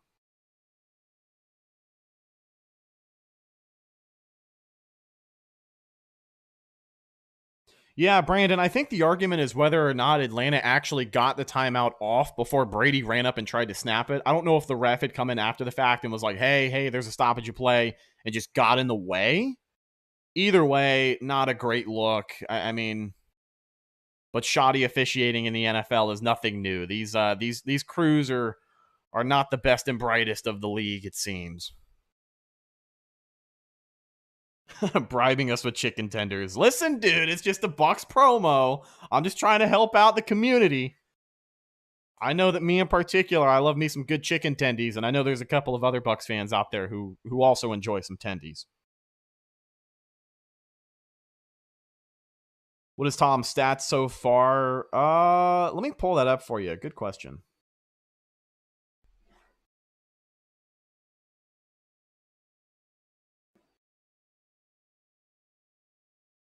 No, they have not kicked the field goal yet. They just came back from commercial. Here is Ryan Suckup from 21 yards out. 9 for 10 on the season. His longest 47 yards. Here he is from 21.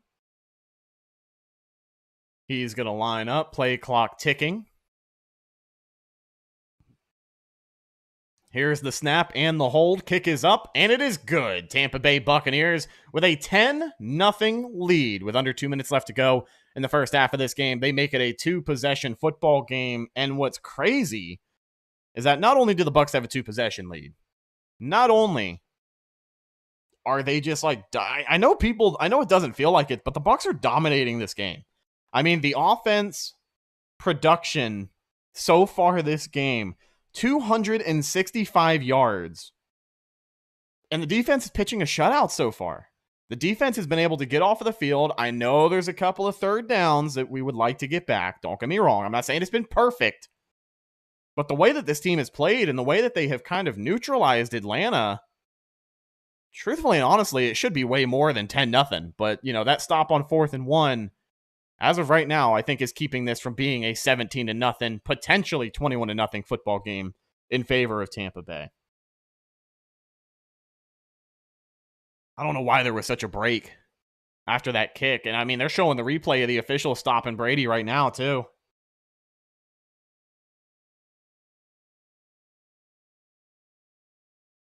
So here is the kick. Up and away as Camarda sends it back. Falcons are going to receive deep out of their own end zone.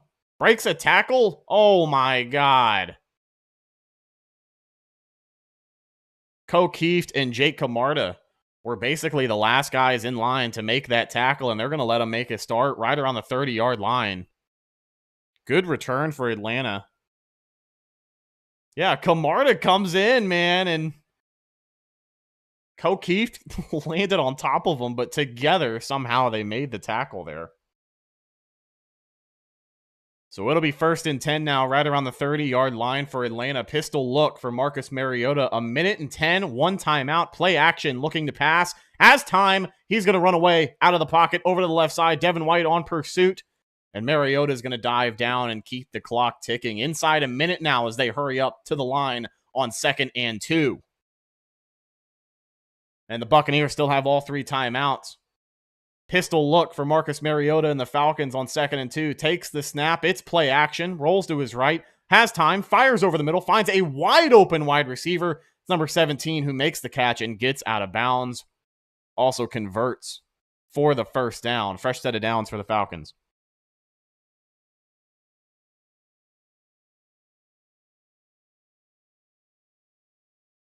Yeah, looks like Bucs are playing zone right there. Nobody had 17 accounted for, and Antoine Winfield's got to come down and make the play. Big pressure there, but Mariota able to just get the ball out just in time. 39 seconds left to go in this first half. The Falcons are driving with 1 timeout left. They get a break in the action, but they are deep in Bucs territory. Right outside of the red zone here. Out of the shotgun, quick pass to the right side. It's a screen, and he drops it. Looking for his wide receiver, number 12 right there, and he cannot bring it in. That's just a bad drop. 2nd and 10 now for Atlanta. They're going to line back up here quickly. Out of the shotgun, Mariota. Buccaneers showing blitz. And here they come. Pressure coming, and they're going to get after the quarterback. Mariota not able to get away from that one. There were several Bucs all over that play. Antoine Winfield Jr., and I think Will Golston was the first guy to get there and make the play, but I got to get another look at this thing. Oh no, Anthony Nelson is there to wrap him up. Misses the tackle, and then Antoine Winfield Jr. forces a fumble. And then Mariota able to recover. So it's a big loss for Atlanta, but they're going to hang on to the football right now with a stopped clock as well. 27 seconds left to go. Bucs on top 10-0. They're going to take a break.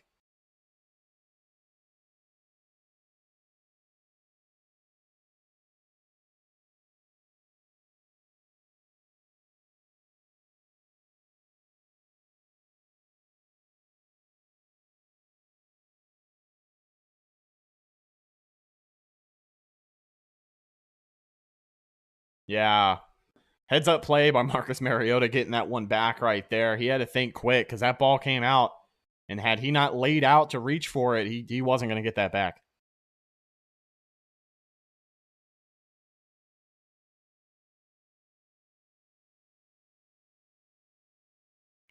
Anyone else Fox freeze on them or just mine? My broadcast is doing okay. I'm not watching through an app or anything. I'm just watching on like cable.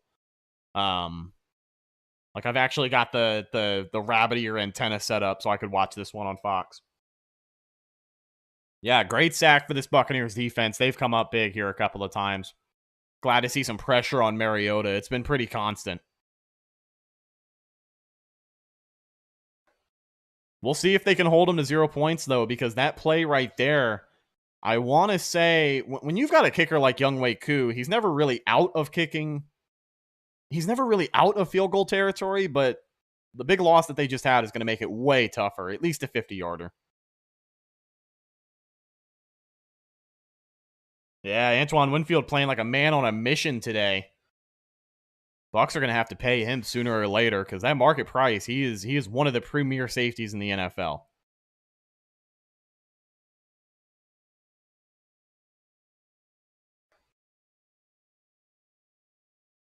Hey, if we really get to 20 sacks this early, that is kind of crazy. The Buccaneers had 14 coming into today's game.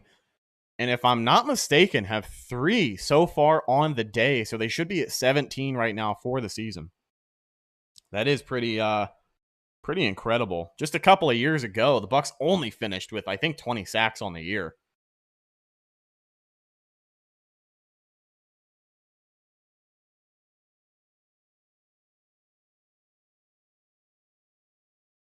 All right, we are back in Raymond James Stadium. 29 seconds left to go in the half. Mariota out of the shotgun, takes it, runs to the right, looking for an open man, fires downfield.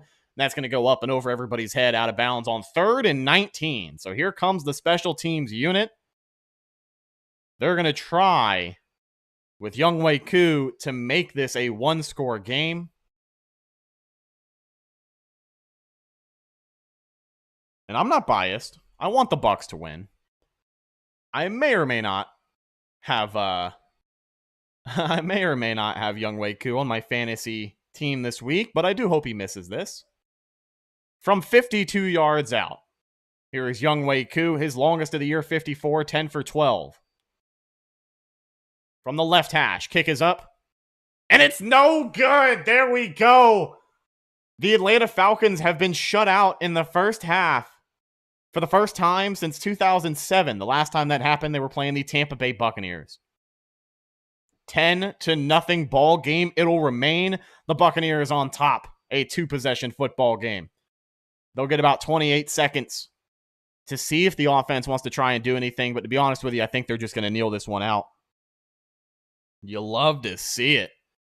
Younghoe Koo, kick is wide right. And here we go. The Buccaneers offense back on the field. This does not look like they're just going to kneel it out from their own 40-yard line. The Bucs have 3 timeouts in 20 seconds with Tom Brady on the field. They could go out there and try and get some more points.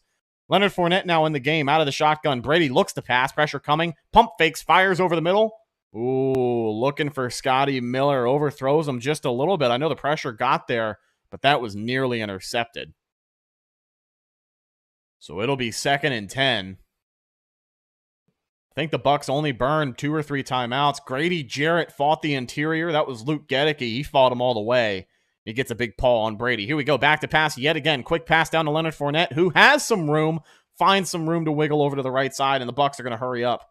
Actually, they're going to burn a timeout here. 9 seconds left to go in this first half. The Bucs are going to use their first timeout. I think, honestly, they just want to get in field goal position, maybe get a chance to make it a 13-point game.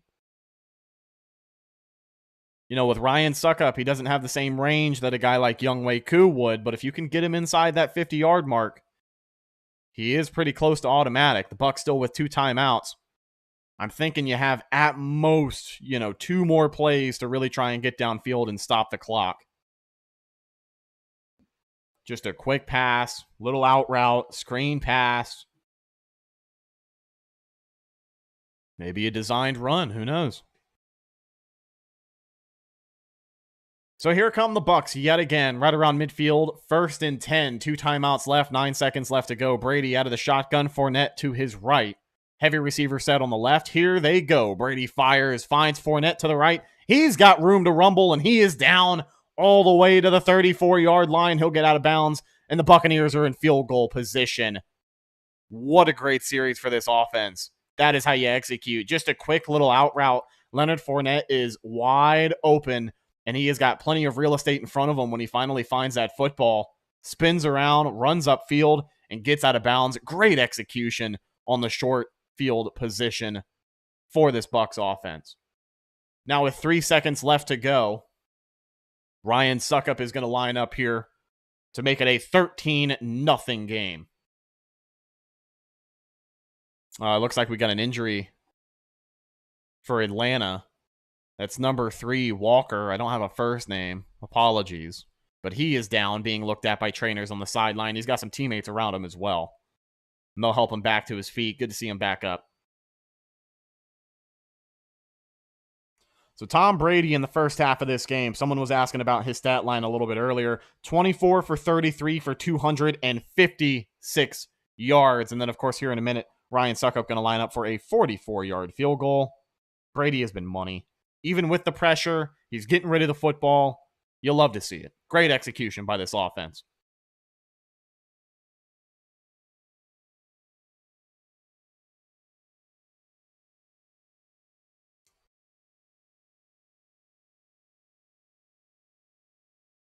So here is Ryan Suckup now. 44 yards out. Jake Camarda, the rookie, the holder. From the right hash, 44 yards away. 3 seconds left to go to make this a 13-0 ball game. Number 3. Here is the snap, the hold. The kick is up, and it is good. Man, oh man, Ryan Suckup, automatic from inside 50 yards, finds a way yet again. He goes 2 for 2 on the day outside of the PATs, and the Buccaneers lead 13-0 at the end of the first half. 5 completions on 14 attempts, 52 yards for Marcus Mariota and a 47.3 quarterback rating. On the other end of things, Tom Brady 24 for 33 and 256 yards. Just a productive first half. You know, when you look at the production on offense so far for Tampa Bay in this one, it is surprising that it is not more than a 13-0 ball game. But at the end of the day, points are points. And the execution that they had on that short drive out there to go out there and, you know, with 3 timeouts and 20 seconds to basically take 12 seconds to go about 35 yards to set up that kick, I will take it. I will take it. Points are points.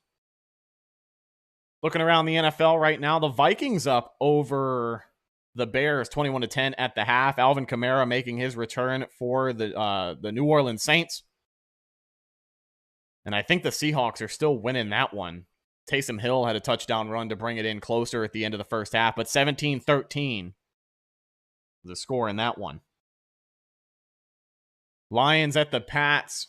Patriots busted out the Patriot Pat uniform today, and it looks like they are playing some good ball on the defense. Kyle Duggar, a 59-yard fumble return for a touchdown. Following the strip sack, Pats up 16-0 over Detroit. Matt Judon, just an absolute beast for New England up there.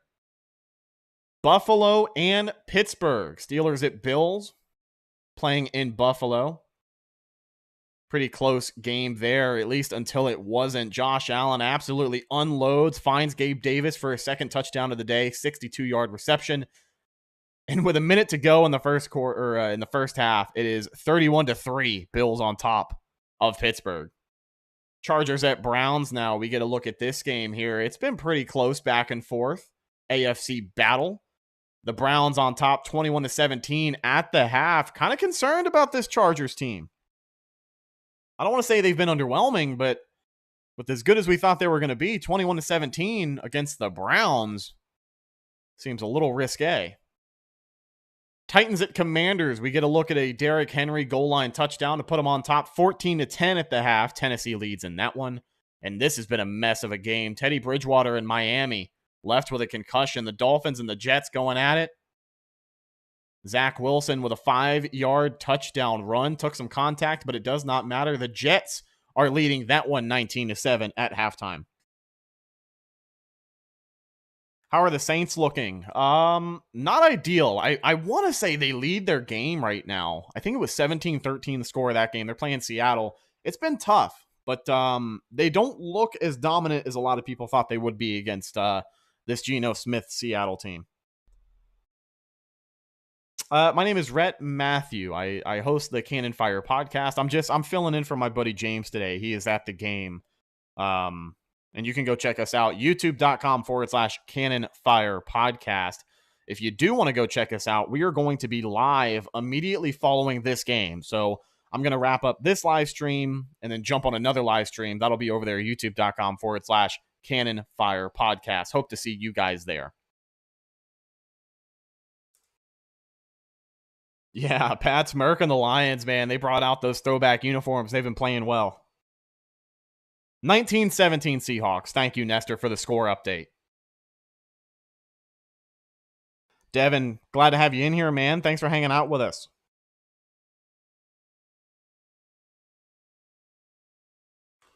Whew.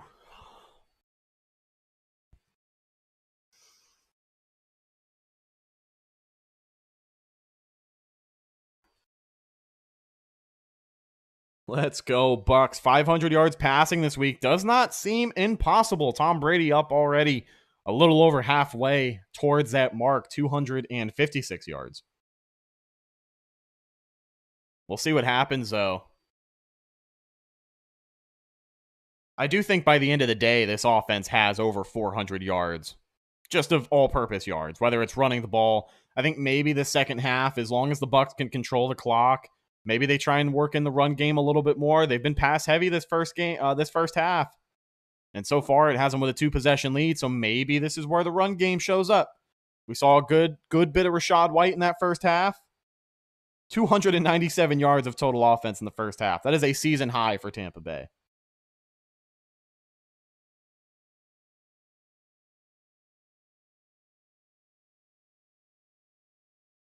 KB Walken, hey guys from the Philippines, keep going Bucs. Glad to have you watching internationally. Thank you so much.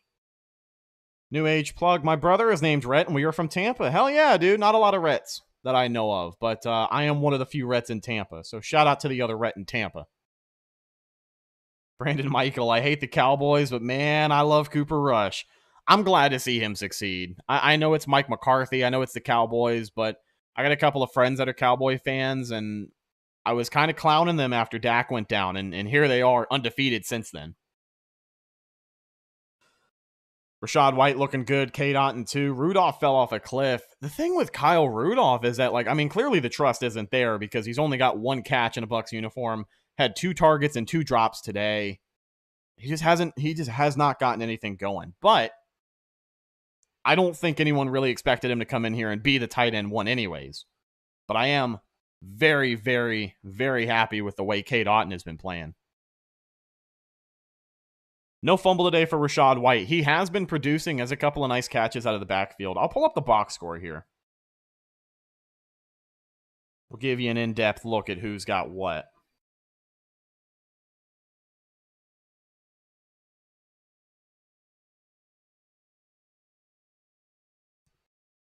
All right, 13-0 ball game on the offensive side for Tampa Bay. Tom Brady passing, 24 for 33, 256 yards. No touchdowns, no picks. 7 yards rushing for Leonard Fournette. Or I'm sorry, 7 carries for Leonard Fournette. 28 yards rushing and a touchdown. 3 carries for Rachaad White. 11 yards for him. No touchdowns just yet. And then 1 carry for Chris Godwin on a designed run. Receiving, Chris Godwin, your leading receiver on the day. 5 catches for 58 yards. Leonard Fournette, 5 catches, 55 yards. Cade Otton, 5 catches, 40 yards. Mike Evans, 2 catches and 32 yards. Scotty Miller, 3 catches, 29 yards. And Rachaad White, 3 catches, 28 yards. Russell Gage, 1 catch, 14 yards. Kyle Rudolph had a target and a drop. But honestly, I like the balance so far. I like the balance in this game on offense. We knew that it was, we knew that it was going to be a situation where this offense kind of had to get things figured out. I knew they'd be a little more productive this week, but the fact of the matter is, I know 13 points doesn't look like it, but if you take away that 4th and 1 stop on the bad spot to start the game, this game is easily 20-0. Like, you know what I mean? This offense is clearly figuring it out, but I do enjoy it. Somebody posted a clip. I put it up on Twitter a little while ago, but it's a clip of Bruce Arians, actually from last time they played the Bucs in Tampa. So it was 21-10 headed into the half. The last time the Falcons played the Buccaneers in Tampa, and the Buccaneers were up. The Falcons had just made a short field situation, turned it into a field goal, and we got this soundbite from Bruce Arians. I don't think we're going to hear something like this from Todd Bowles today, but Bruce Arians was a real one for this. The Tampa Bay Buccaneers surrender a field goal drive with the closing 40 seconds of the first half. This is the trail by just 11. It's 21-10. TJ Reeves, you got it. Well, Coach, I know they got the 3 there at the end of the half. What are you happiest with, especially on offense? Not a damn thing. I'm not happy about a damn thing. We turned the ball over. This should be a 35-point game by half right now. We're not happy about shit. Defensively, what are you going to build on in the second half, Coach? Nothing. Too many damn penalties. Same thing right there. Too many penalties. So obviously a little not safe for work. I know James isn't really used to having that language thrown around his channel, but I thought the soundbite was good. Miss having Bruce Arians for situations like that, man. He was the best at those interviews because he just said whatever he was feeling. He did not care.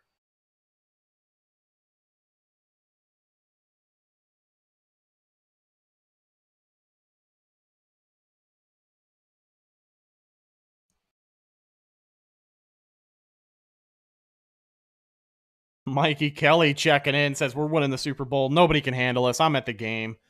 Pleasure to have you checking in. See if you can find James, man.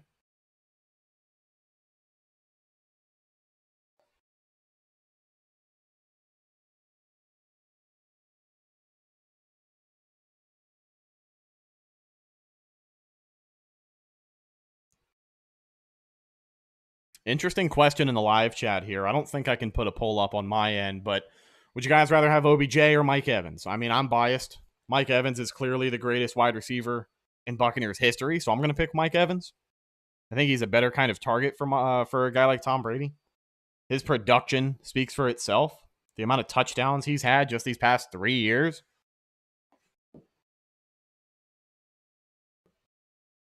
Yeah, I'm picking Mike Evans in that one. No debate for me.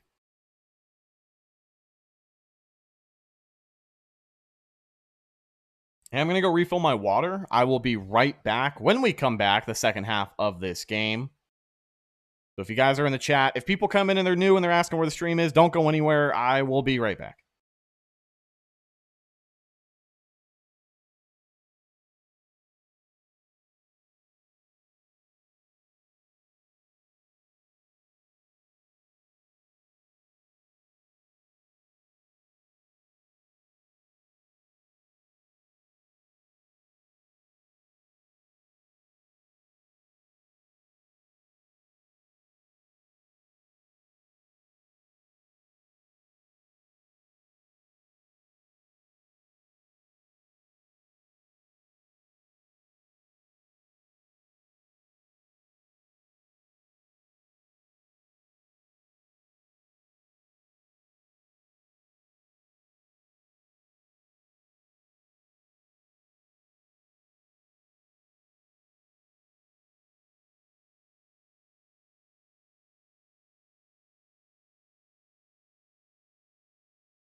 We are back.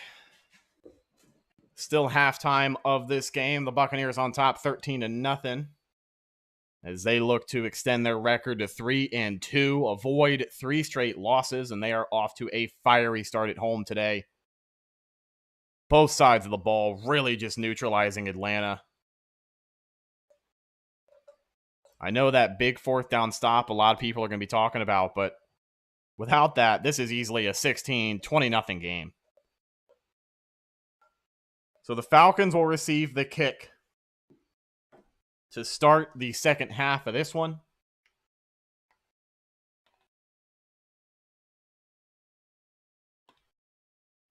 You know, everybody talking about Cole Beasley really quick. I know that we joke about his retirement, but I think Evan on our podcast made a really good point this week. I think he just kind of saw the writing on the wall. This week, I think either this week or next week would have been his last elevation he was allowed to have from the practice squad. And I think with the Bucs anticipating some guys getting healthy again, I think he was just going to be I think he was going to get cut. So here's the Falcons now to start the third quarter. They're going to receive deep out of their end zone. And the returner goes down. Good stop by the Bucs special teams right there. They'll stop him right around the 18-yard line. So here comes Marcus Mariota and the Atlanta Falcons offense yet again, who have yet to find any points today. The missed kick from Younghoe Koo. Yeah, Giants came up huge today. Big NFC win over the Packers. Beasley played 2 games, and he had 4 catches for 17 yards during his time in Tampa Bay. Here we go, 1st and 10 now. The Falcons back on the field. Under center is Marcus Mariota, offset I formation, receiver in motion. And that play going to be whistled dead. Not sure if there was some movement up front.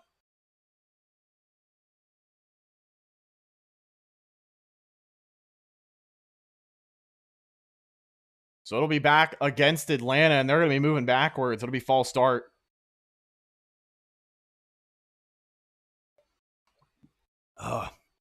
Sorry, I got to stay hydrated.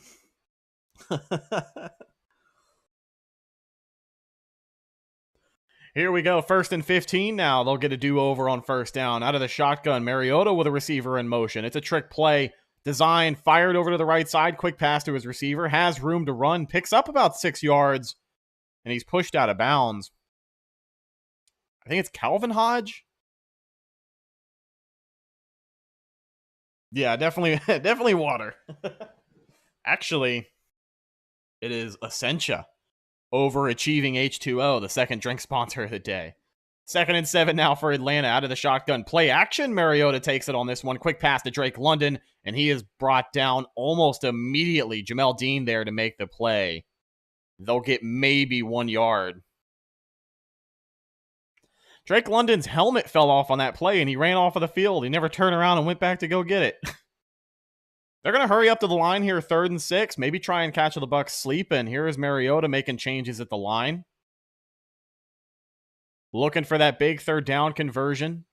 Out of the shotgun, man in motion, takes the snap, play action, steps up, firing, finds a running back. That's all gear. He has plenty of room to run. Brought out of bounds by Devin White right around the 40-yard line, but there is a flag, so this one may be coming back.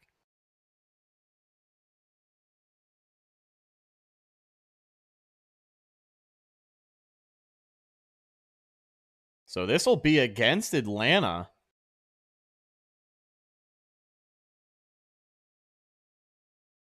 It's an ineligible man downfield. Number 68, the offensive guard, kind of came out, didn't have anyone to block, and then started to go downfield to block, but he just got a little too far downfield. So that'll bring him back yet again. 3 penalties for 20 yards on the day for Atlanta. 2 of those coming on this drive. 3rd and 11 now, looking to convert. Out of the shotgun, Mariota, quick pass to the right, finds his running back. That's all gear yet again. Same play design as before, and he's going to convert. I mean, if he didn't get the first down, he was damn near close to it. Forgive me, that's not all gear. That's number 35, the running back, Williams.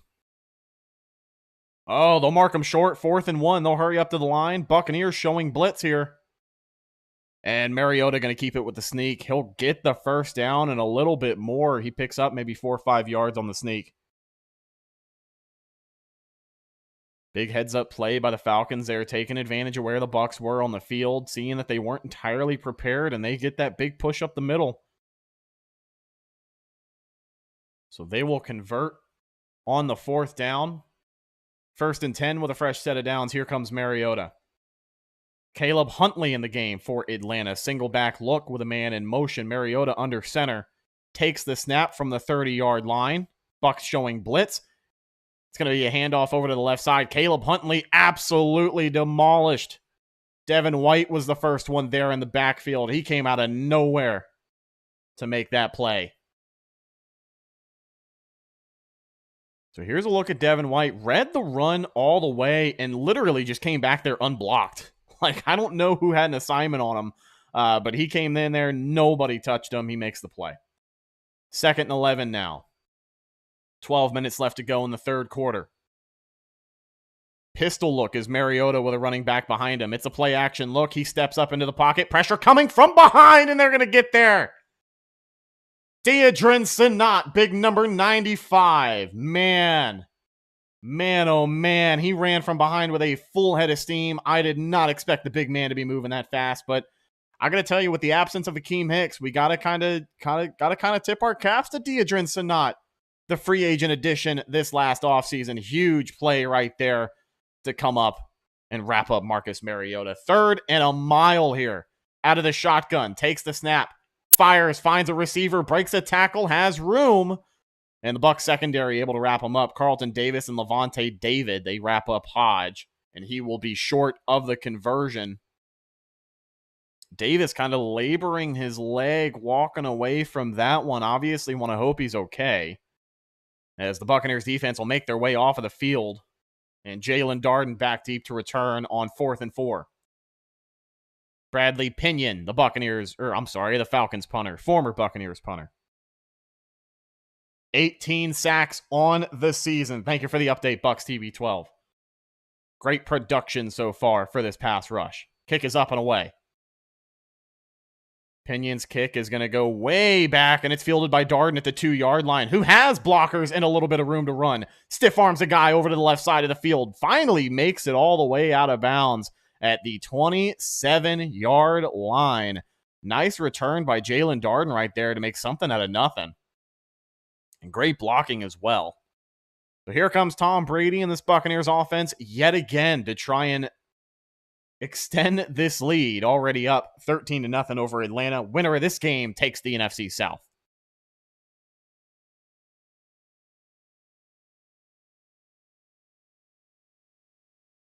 Buck Wild says we got to have a nickname for this defense. I know we had the Gravediggers before, but that was mostly the secondary.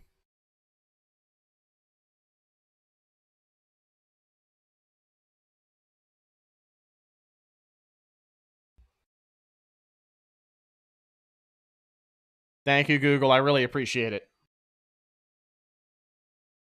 Rick, you brought up the Gravediggers, and that was the secondary, I think, more than anyone else. Like, I'm sure it applies to the whole defense, but I think that was mostly the secondary. It was like a Carlton Davis, Jamel Dean kind of thing.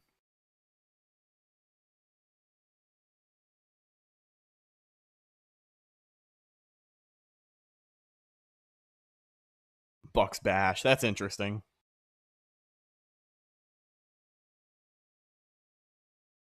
I think Davis should be okay. It'll be interesting to see how much time off the defense has on this drive coming up, but I think he should be okay. Maybe just a little shaken up. He was kind of caught in the middle of the tacklers there.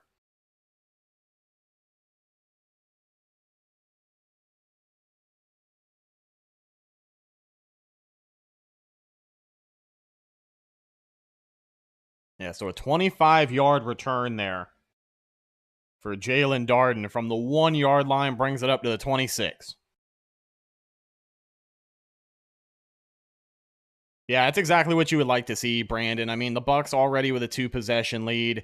It'll be interesting to see if they come out firing the ball, but I'm expecting the run game to try and get going in the second half with Leonard Fournette in particular, kind of play him as a closer, but these long, sustained drives, not only do you take away time from the other team's offense, you give your defense more time to rest.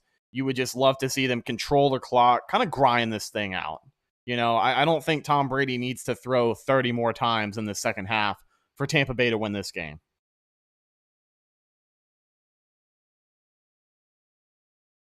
Yeah, the enforcer was thrown around for Mike Evans after the second week, playing bodyguard out there. All right, here we go. Brady out of the shotgun on 1st and 10 from the 26. It's a handoff inside to Leonard Fournette. Breaks through the tackle. Picks up about 4 yards there. It'll be second down.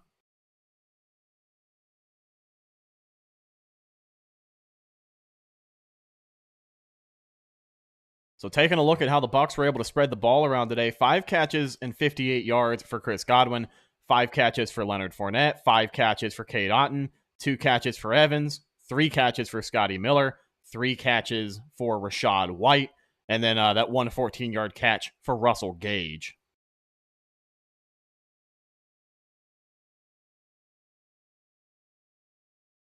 We got a player down for Atlanta, so we'll probably get a quick timeout here. That's big number 92 along the defensive line. You don't like to see that.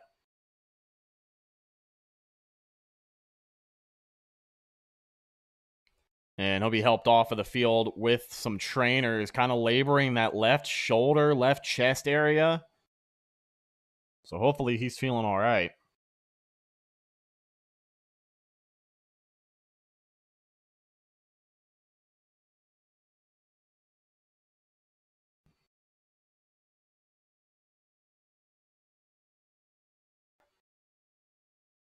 So another linebacker that left the game for Atlanta earlier was Michael Walker, number 3. He left with a groin injury. He is questionable to return. Here is Brady and the Bucs on 2nd and 8. Out of the shotgun, Leonard Fournette still in the game. In pass protection now. Picks up a block. Brady. Pressure came. He had to get it out. He's flat on his back. 3rd and 8 now for Tampa Bay. I don't even think Brady had time to square up and throw to whoever he was looking for on that one. Yeah. Lenny was in there on pass protect, picked up a block, but kind of missed it. Linebacker got there anyways, and he laid out a pretty good hit to Brady. So Tom obviously back up. He's not hurt, but you hate to see him get hit. Bucs are 5 for 8 today on third down conversions now out of the shotgun. On 3rd and 8. With a chance to convert, Brady drops back to pass. Pressure coming, steps up, finds Fournette, has some room to run, shakes a defender, runs him over, and moves the chains for Tampa Bay. 1st and 10 for the Buccaneers. Great play, great heads-up play by Leonard Fournette to pick up the first. Leonard Fournette had a really good game catching the football today. I think he's over 65 yards receiving. And after 50 yards receiving last week, you love to see that kind of production. I know we talked about the run game, but you're still paying this guy to produce. Here's Fournette, second straight completion here. Stiff arms a defender out of the way, breaks another tackle, breaks a third tackle, and damn near gets the first down all by himself. If he didn't get it, he'll be just short. 2nd and 1 now. I think Rachaad White coming into the game, but a great effort play by Leonard Fournette on the check down pass right there. Yeah, Brady looks through his progressions, finds everybody, and then Leonard Fournette, just the big physical presence that he is fighting guys off of him there. 2nd and 1 now. Brady out of the shotgun, Rachaad White in the game to his left. Play clock ticking. Here comes the snap. Brady, pressure coming, steps up, fires to the left side. Looking for his man, Mike Evans, who I think is looking for a defensive pass interference, but he will not get it. Mike kind of in a situation there where he had to go up and get that one, not able to bring it down. The pass falls incomplete. So it'll be 3rd and 1 now. And honestly, Brady had 2 receivers over there. The other one was Cade Otton, who was wide open. Here we go. 3rd down. Quick handoff to Rachaad White inside. Looking to convert, but I do not think he got it. I think they might mark him short. He kind of fell down after taking the handoff. But this Bucs offense is going to stay on the field either way.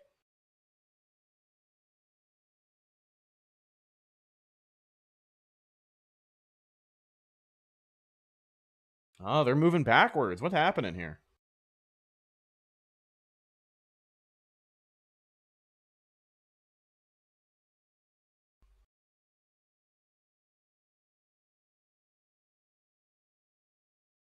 Oh, they're just moving back to bring it out. They're going to measure it with the chain game. 3rd time we've seen them today. And he gets the first down. So they'll give him the spot, the first positive spot for Tampa Bay today. And Rachaad White on the short yardage carry will move the chains and keep the drive alive. So Brady in this offense with another chance to stay on the field. 26 for 37, 275 yards passing for TB12 so far today. So the Buccaneers with a fresh set of downs on 1st and 10. Brady out of the shotgun. Rachaad White still in the game. Russell Gage, the man in motion. Brady takes the snap out of the shotgun. Pressure coming. Fires to the right side of the field. Finds Cade Otton at the line of scrimmage. And he will be brought down. Not a lot doing there. Maybe picks up a yard or 2.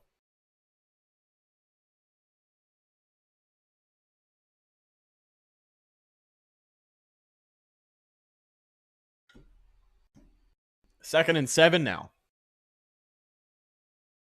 Brady out of the shotgun. Pressure coming. Fires over the middle. Finds his man. That pass is complete to number 10, Scotty Miller. Not able to convert, but it's going to put the Bucs at another 3rd and short situation. So curious to see the play call here, but Bucs are still passing. Scotty Miller with a nice catch. 3rd and 1 now. Brady under center. Rachaad White in the backfield. It's an inside handoff up the gut. Rachaad White will convert yet again on 3rd down. The Buccaneers move the chains.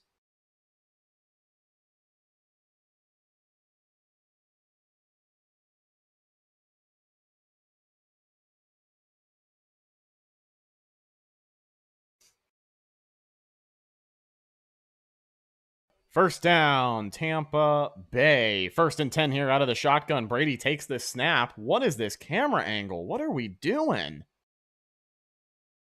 Mike Evans with a huge catch, huge play, and possibly a touchdown, and the cameraman didn't let me see a damn thing. That was horrendous.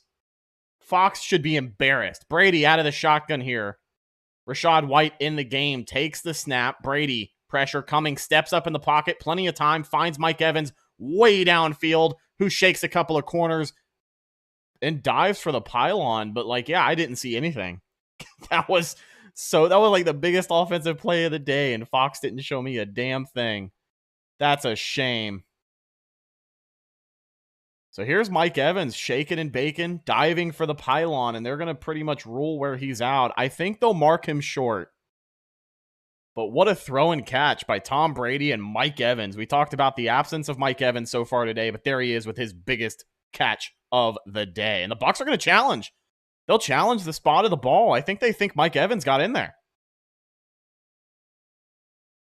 So the angle that they're showing right now is from the sideline, and it's behind.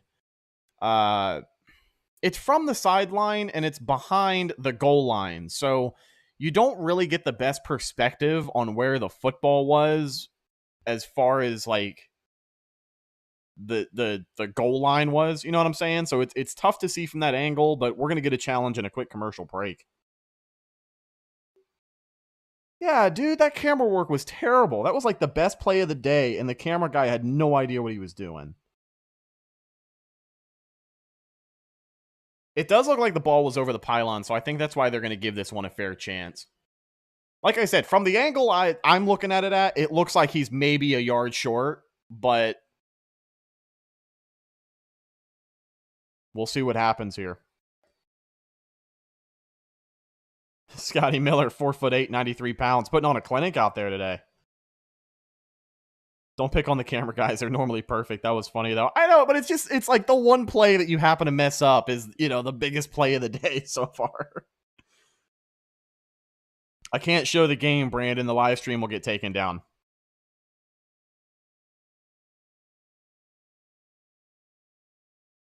Yeah, I think it's a short handoff to Lenny. I don't know. Maybe they give Rachaad White a little bit of glory. He found the end zone last week against Kansas City, had a couple of big third down conversions. Why not let him get in there for this one? I think that should be 300 passing yards for Tom Brady on the day. Let me double check for you. I got the box score pulled up right here. Yeah, Tom Brady, 29 for 40, 324 yards. Mike Evans, 3 catches for 72 yards. No touchdown just yet, but we'll see if that changes. Freaking camera guy, dude. Oh, man. KB Walken, Scotty needed to have a good day with his past 3 games performance. Absolutely. He was the guy who came into this one needing to produce, and luckily he's been able to do that today. 650 people in the live stream right here as we await the result of the challenge following the Mike Evans potential touchdown. If you guys have not already, leave a thumbs up on the stream. We truly do appreciate it, and subscribe to the channel for more great Tampa Bay Buccaneers content. See, from this angle right here, he is out of bounds, but his feet don't touch the ground, and the call is going to stand. Wow. So they're going to rule it short. 1st and goal, Tampa Bay at the 1-yard line. No touchdown for big Mike Evans right there, but that's all right. We'll see what they can do right here. The Bucs with a chance to make this a 20-0 ball game. Yeah, whatever. Whatever. Even with all the unfortunate spots the Bucs have had today with the officials, they are still just kind of deciding where this game is going to go. Kyle Rudolph and Coke Keefton there, some extra blockers up front. Leonard Fournette now. Brady under center with a man in motion, offset eye. It's a play action. Fires to Leonard Fournette, who has the receiving touchdown. Fire the cannons. Touchdown, Buccaneers. Lenny with a nice little trade there. Trades the game ball for the big head cutout. I don't know if you guys have ever seen the big head cutouts that they have inside Ray J, but there's some people who bring face of Tom Brady, Mike Evans, Leonard Fournette. And he got on there and he was dancing with his on TV for a minute. Nice little pitch and catch there from TB12 to Leonard Fournette. First passing touchdown of the day for Tom Brady. And the Buccaneers extend their lead to 19-0.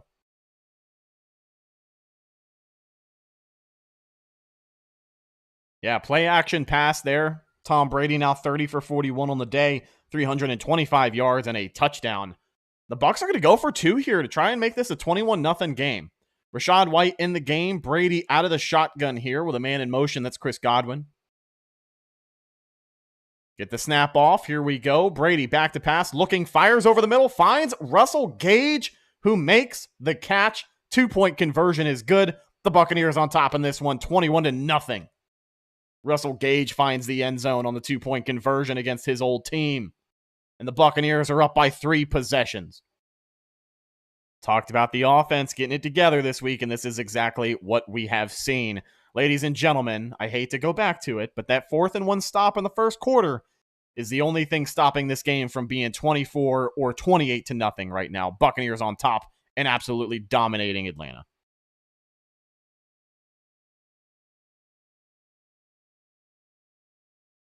Great execution on both sides of the ball so far today. A great bounce-back game. And this is a game that obviously held a little bit of weight, too. I know that we have absolutely owned the Falcons these past 2-3 years. But as of right now, this doesn't look like a team that was ready to almost be in the lead of the NFC South. The Buccaneers, I still think, are the division favorites. And after this week, just another reason why I think they're going to win the division.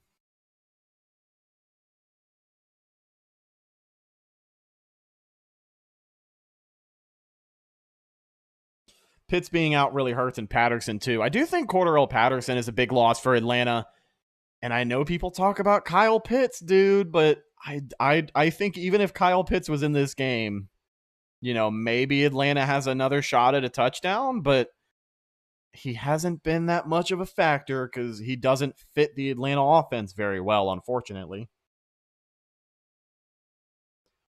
So let's take a look at the stats here and just go over some top performers from this first 3.5 quarters as the Tampa Bay Buccaneers on top 21-0.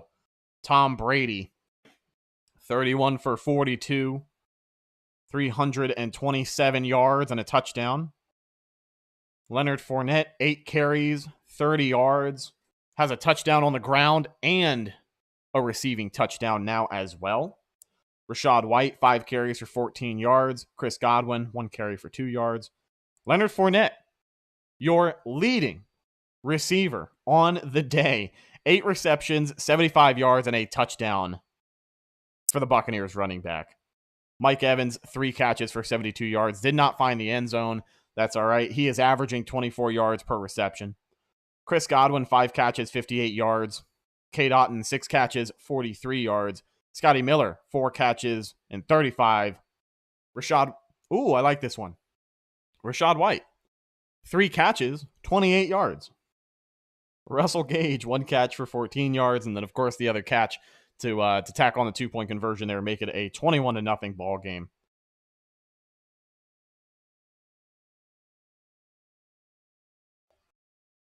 And so now the Buccaneers kick this one away. It is fielded by Atlanta back out of their own end zone.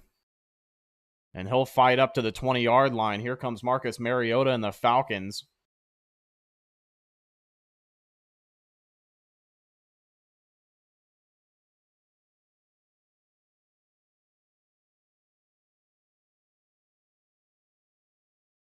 Would love to see this Bucs defense get a shutout at some point today, just to kind of silence a lot of the naysayers here. Now it's a pistol look for Marcus Mariota. Takes the snap from the 20-yard line, deep in their own territory. And it's going to be a fake QB keeper quarterback run, and there he goes. I don't think the Bucs were ready for that one. He'll pick up over 20 yards in the first down to really get him out of that hole. So it's just a fake inside handoff, and he takes off up the open gap. Nobody there to tackle him. That's a huge gain.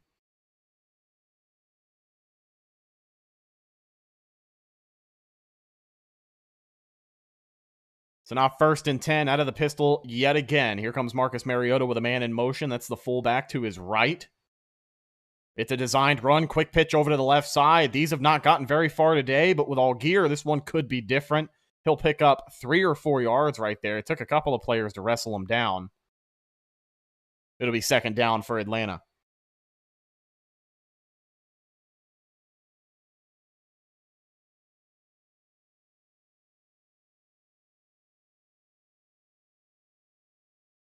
Running clock in the third quarter. 5 minutes left to go here. 2nd and 3 now for the Falcons.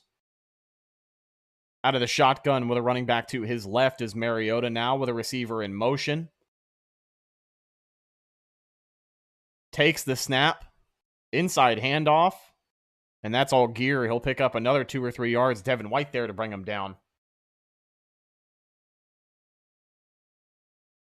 So it'll bring up 3rd and short. This is a Bucs defense. Even though they have played as well as they have today, they have struggled to get off the field on these 3rd and short situations. High percentage look for Atlanta, so we'll see if they convert here.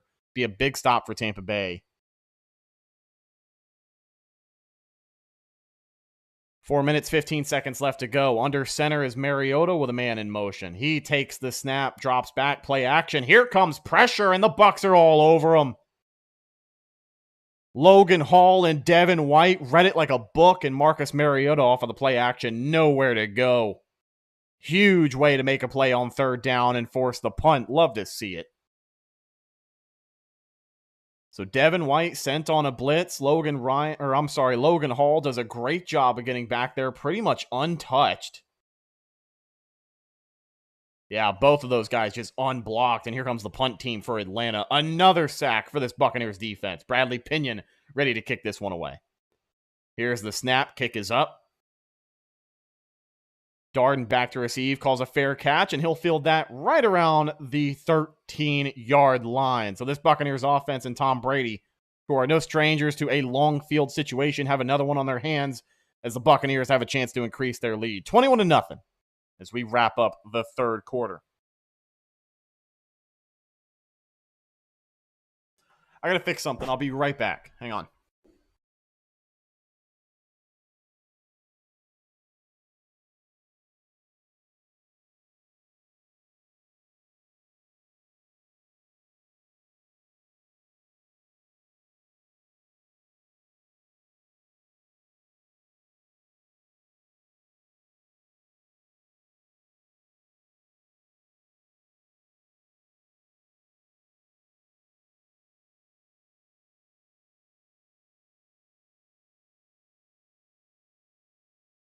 All right, we are back in action here.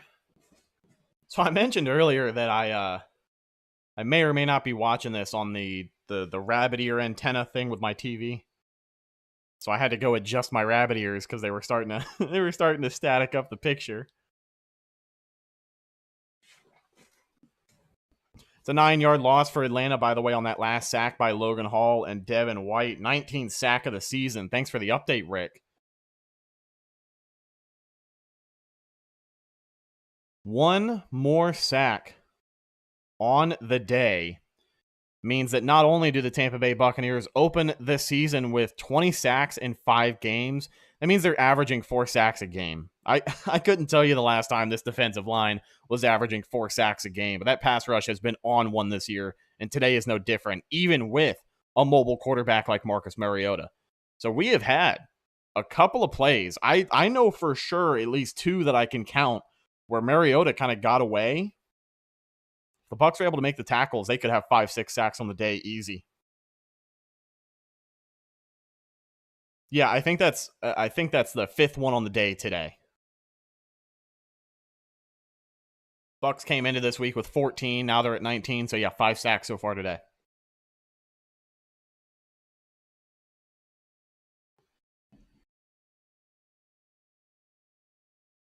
Tom Brady's touchdown pass was number 631 in the regular season and number 717 overall, including the playoffs.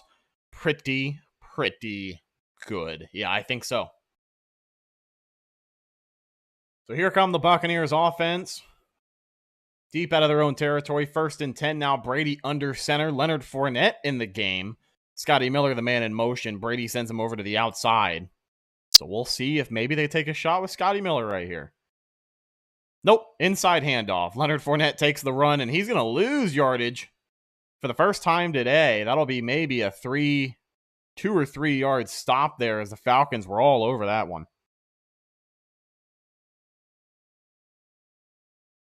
Helen, thank you for being here. Appreciate bringing you guys some coverage today. I'm happy to do it. Here's Brady out of the shotgun now. Screen pass to Leonard Fournette. Tries to break away a tackle, and he's just going to lose more yardage. The Buccaneers are not headed in the right direction so far on these first 2 plays. Tom Brady, 30 for 41, 325 yards passing and a touchdown. 3rd and 16 now for the Bucs from the 5-yard line. Brady out of the shotgun, takes the snap, finds Fournette on the quick pass, who breaks over a receiver. Breaks over a defender. And he rumbles his way down. Probably another 10 to 12 yards, but it is not enough. Bucs are going to go 3 and out right there. And we'll get a 4th down punt deep in their own territory. Not ideal.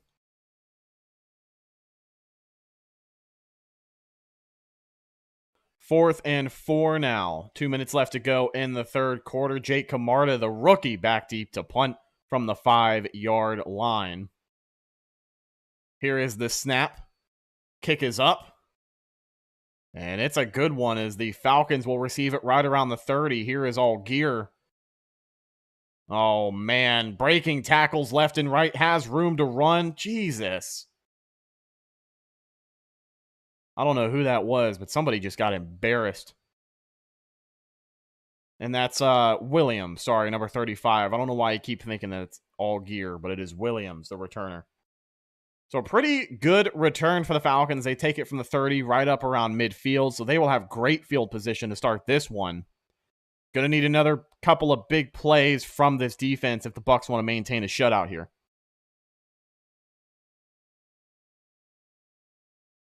No, Brady was in there for that series. Brady's been in there all game. I don't think he'll come out.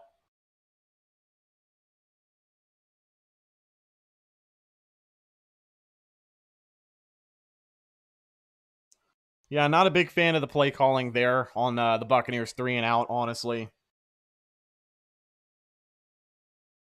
But that's the first time in a minute, especially watching today's game, that we have kind of see this offense flounder. You know, they had to get their footing to start the game, and they've been rolling since then, even though it doesn't really feel like it based off of only 21 points. But this offense has been very productive today.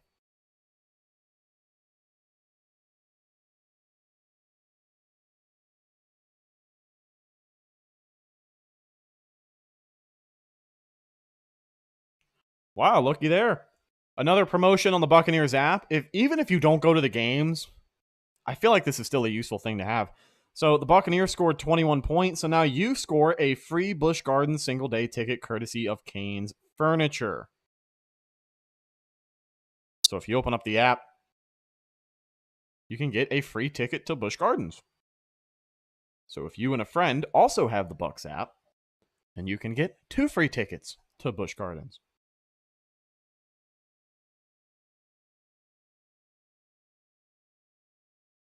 Rick says that last drive was too conservative. Bulls trying to sit on a lead. I mean, I had mentioned it at the start of the second half. I was curious to see the run game play a factor in the second half, because I do feel like, even though a lot of people don't like it, this is the time of the game that we're just going to see more of Leonard Fournette. You know what I mean? The more tired this Atlanta defense is, the less they're going to want to tackle a guy like Leonard Fournette. So I know that deep out of their own territory, the play call doesn't make much sense there, but when they have looked his way, Leonard Fournette hasn't been awful running the football today. They just haven't really run it as much as, they usually did those first few weeks of the season. Oh, hey, look, it's a Fox camera guy that doesn't know what he's doing again. Bucs defense on the field now. 1st and 10 from right around midfield, the 43-yard line. Atlanta has the advantage here. I formation. It's going to be a handoff to the running back. Oh, he breaks a huge hole, and he's breaking tackles left and right. That's number 42. Finally brought down. That's Caleb Huntley with a huge gain, able to move the chains. G Vegas, the $4.99 super chat. Truly appreciate you. Thank you so much, buddy. G Vegas, a moderator over on our channel, holding it down as always. Hopefully, we'll see you after the game. YouTube.com/Cannon Podcast. We will be live reacting and breaking down today's game against Atlanta. Out of the pistol here. Oh, and it's going to be some movement up front. It's going to be against Tampa Bay. And it's Raheem Nunez Roches, so he'll give up 5 yards there.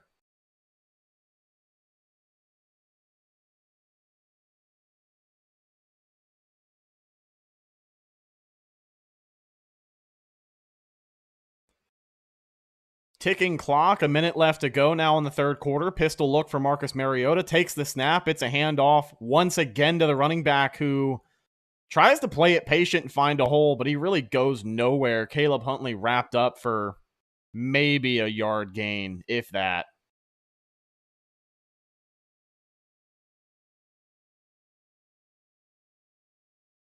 They're still going to let the clock run here. Felipe Franks in the game for Atlanta, the former Gators quarterback. I think they converted him to a tight end here. Mariota under center with a man in motion.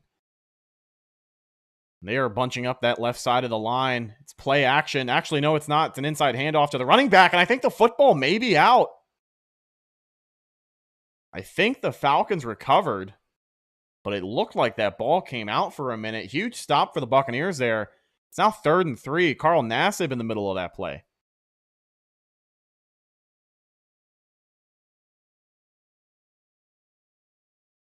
So we'll get a quick commercial break. Somebody called a timeout. Actually, nobody called a timeout. That's just the end of the third quarter. Sorry about that. 21-0, your score in this one. Tampa Bay on top as they look to make a huge third down stop when we come back. Muddy Waters, thanks, man. I really appreciate it. I'm just filling in for my buddy James, but he's usually here every Sunday, every game day for Tampa Bay, reacting live.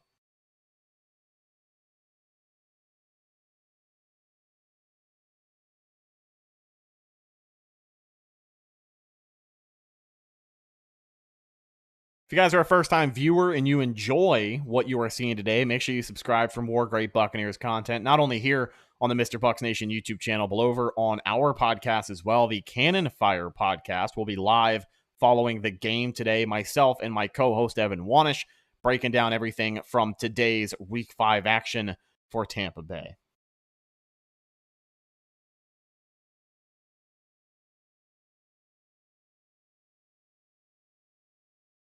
Thank you, Matt. I really appreciate it, man.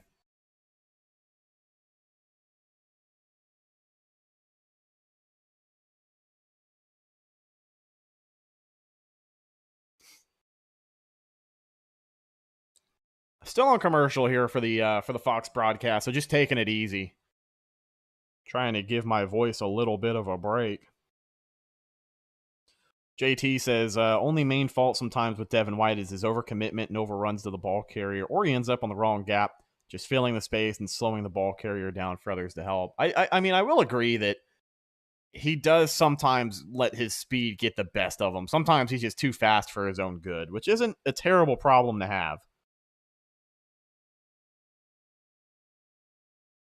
You're doing a great job calling the game. I own radio stations in St. Louis and have local play-by-play people. It's hard to do it without a color guy next to you. Excellent. Thank you so much. I really do appreciate that, Steve.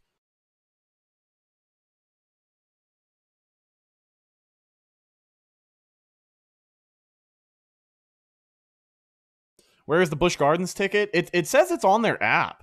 As far as I know, I got a notification from the Buccaneers app that said free Busch Gardens ticket. So I'm not sure if there's like a certain link you have to click.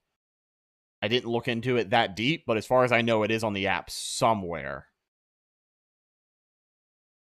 You may also be able to find it on Buccaneers.com if you cannot find it on the app. Maybe the promotion's there.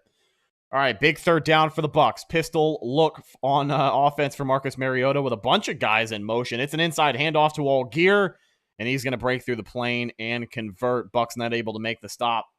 It'll be 1st and 10 for the Falcons in the red zone. Really the first red zone look we've had at Atlanta so far today. It took them all the way until the fourth quarter to get into enemy territory, and it'll be 1st and goal now. Under center is Marcus Mariota with Allgeier, the single back. They are bunched up at the line, just one receiver out. Now it's an I formation with a man in motion. That's the fullback. They'll hand it off to Allgeier. Has blockers to the right side, and he'll be swallowed up in the backfield by Carl Nassib there to make the tackle. So on 1st and goal, he picks up maybe 2-3 yards to the right side. Only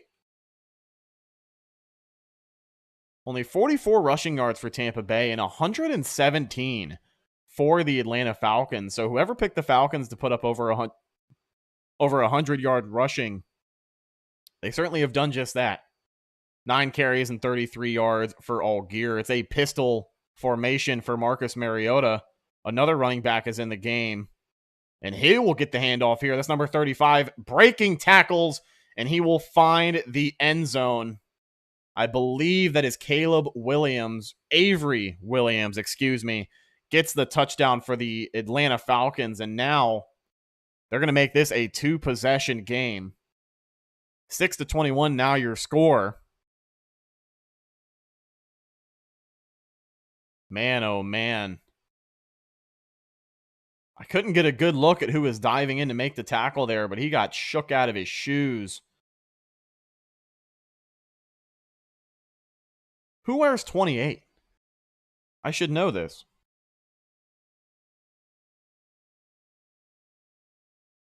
PAT is up, and it is good. So it is now a 21-7 game. The defense gives up their first points of the day in the 4th quarter. So no shutout for the Buccaneers at home.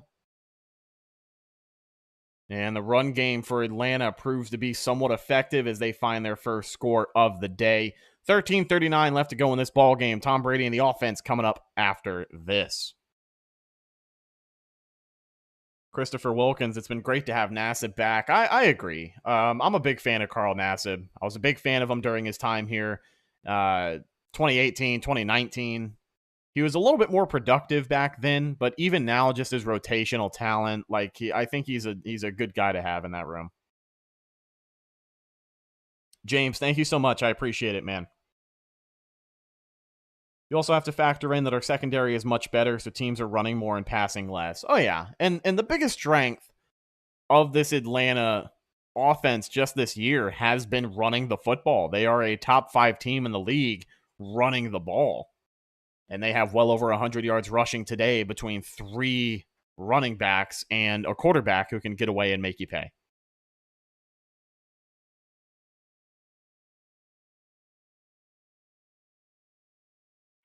So Falcons now have 125 yards on 22 carries.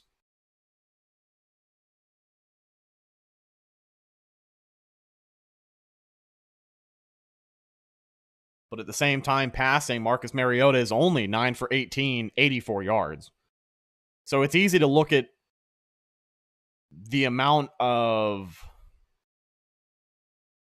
yards the run defense has given up, but when they only have 84 yards passing, they got to do something. You know what I mean? So I'm not super upset because let's face it, I know since 2019, 2020, 2021, with guys like Ndamukong Suh, Jason Pierre-Paul, even Vita Vea playing a role in the middle, the Bucs had the number 1 run defense in the NFL, and that was the standard for a little while. But this year, I just don't think it's the same run defense. I think we can be happy that this pass rush has developed the way that it has, and they have been productive. They have 5 sacks on the day today. And it has certainly played a factor in limiting the Falcons passing the ball. But I can't really be, I can't be mad. Do I want to be? Sure, but I can't be.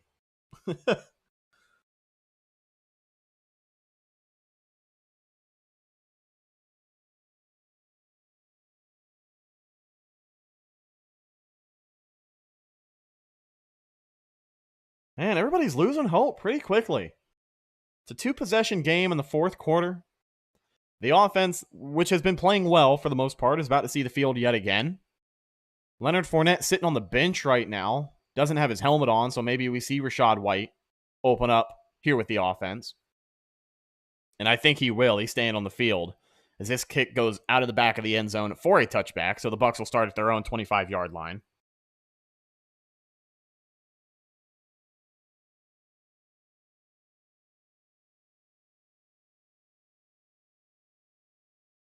So the fan who ran onto the game earlier, if you guys remember that, his mother told the Associated Press that he was 10 years old, even though he got tackled. Just an update on that. Brady under center, drops back, play action, fires to the right side of the field, and that pass falls incomplete. Not sure if he was looking for Russell Gage right there, but just not able to connect. Now 2nd and 10 for Tampa Bay. All right, so here's the full story. So the fan who ran onto the field during the game earlier in the PAT, his mother told the Associated Press that he was only 10 years old. Let me call this play. Brady out of the shotgun on 2nd and 10. Passing look, has time, fires, finds his receiver. That's Russell Gage, who gets tipped up over end, but able to hang on. It'll be 3rd and short, but great effort by Gage there to hang on to that one and make it a 3rd and short situation. Bucs going to play some tempo and hurry up to the line here as they get ready to convert. 3rd and 4 out of the shotgun. Rachaad White still in the game to Brady's left. Here is the snap. Ooh, pressure coming. Has to scramble away from it, and Brady just lets that one go. He's upset, though. He's being vocal with somebody. Not sure if it's this officiating crew or maybe someone who missed an assignment on the Buccaneers offense. But that drive comes and goes. 4th and 4 now. Here comes the punt team for Tampa Bay. All right, so the fan who ran onto the field earlier, his mother told AP he was 10 years old, though a police officer said the child was older than 10. The officer told AP that, quote, the mother has several children and was confused about which one jumped onto the field. Man, oh man. Jake Camarda back here to punt. Here is the kick. It is up and away. And the Falcons will field it right around the 30-yard line. Fair catch called, and his own player ran into him, but we do not see a flag fly. Thankfully, the referee, I almost said the referees. Thankfully, the referees caught that one too. I appreciate you guys hanging out with us today. We have been live for right around 3 hours, so forgive me here in the 4th quarter if every now and again we get some word salad. But we're going to look at this Buccaneers defense now as they look to stop a 2nd straight scoring drive. Bucs showing blitz, big pressure up front, play action. Mariota fires over the middle, almost intercepted. Mike Edwards was there ready to make the play. Man, oh man. Pass falls incomplete. It'll be 2nd down. I was waiting for that turnover. I picked Mariota to have a couple of turnovers today because when they have to start passing, which they have to do now, he isn't that great. But Tom Brady, on the other hand, 33 for 46, 339 yards, 1 touchdown, and a 99.8 passer rating. Pistol look now. Mariota takes the snap, fakes the handoff, play action, fires to the right side of the field, way down there. And it's Drake London with a contested catch. He'll pick up the 1st down on the sideline. Sean Murphy bunting in coverage. He just kind of got outmanned right there. And so now with a sense of urgency, yeah, great sideline catch from Drake London. It's hard to defend that. Single back play action now. Mariota rolling right, pressure coming. Shaq Barrett on his heels. And he's going to collide with Antoine Winfield Jr., but he'll take the carry maybe 2 yards. Nobody open on that one. Shaq Barrett came through, and he came through quickly. He's been pretty close to a couple of sacks so far today. I know people were asking where he's been, but he is one of the highest rated pass rushers in the NFL as far as his percentage getting after the quarterback and breaking things up back there. 2nd and 7 now, under center for Mariota. Pretty rare look for him today. Single back. Now move the fullback over. It's I formation. It's a handoff to the running back, number 42, Williams. I'm sorry, Caleb Huntley. I always get these guys confused. They got 3 running backs that they like to basically switch around back there, and Caleb Huntley is one of them, number 42. But there is a flag. And based off of the body language of Arthur Smith on the sideline, I think this is going to be a hold, and it's going to come back against Atlanta. Ooh, big face mask, actually. against Vita Vea. That's blatant.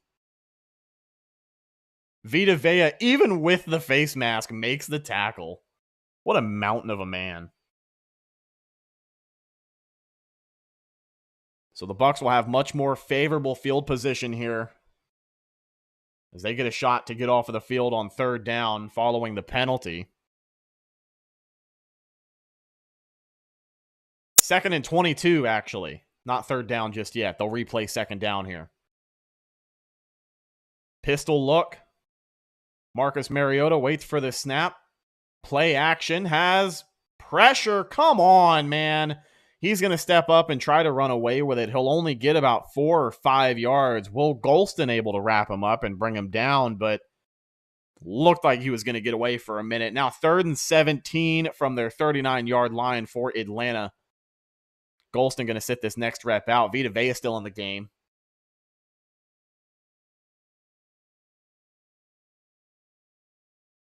And an interesting look defensively. Vita Vea playing all the way on the outside, and Joe Tryon kicked inside, playing the interior. Those guys drop back. Pressure coming. They are all over Marcus Mariota, Vita Vea, and Antoine Winfield Jr. We were just talking about Vita Vea making his presence felt at some point today. Had the crucial face mask penalty a couple of minutes ago, still able to make the tackle. Well, he gets after the quarterback today. We take a look. Man, they chipped the fullback to try and stop Vita Vea from coming off of the edge right there, and that did not work. What a great look, and what a great great job by this Buccaneers pass rush to really get after it and stop that drive right there before it really got started. Jalen Darden fields it back deep, shakes a defender, and picks up an extra 10, 15 yards maybe.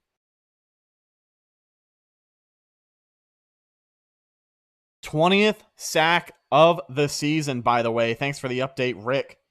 Really do appreciate you there. 5 sacks on the day. Vita Vea, Antoine Winfield Jr. Let me get the rest of them here for you. Vita Vea, Antoine Winfield Jr., Logan Hall, Joe Tryon Shoyinka, and Deidrin Sanat. Great day for this pass rush.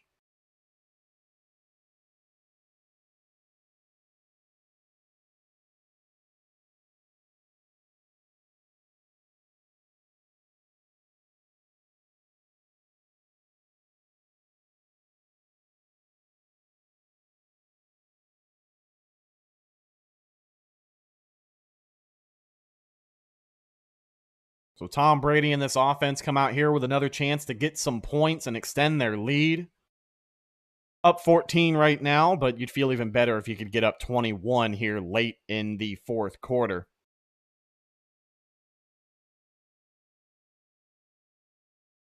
Yeah, it's been a troubling past couple of drives for this offense. I think that comes with the territory, though. I'm not making excuses, but you are shifting gears a little bit in the fourth quarter with a 2-possession lead. Are we going to see them come out here and throw it? I think so. But I think this is the last drive. You're going to see Tom go out there and really try and sling that thing around unless they can somehow develop the run game. Yeah, Vita Vea looked like Lawrence Taylor coming off of that edge. Ace does YouTube. Bucs have the ball. We're about to see this offense and Tom Brady come back out on the field.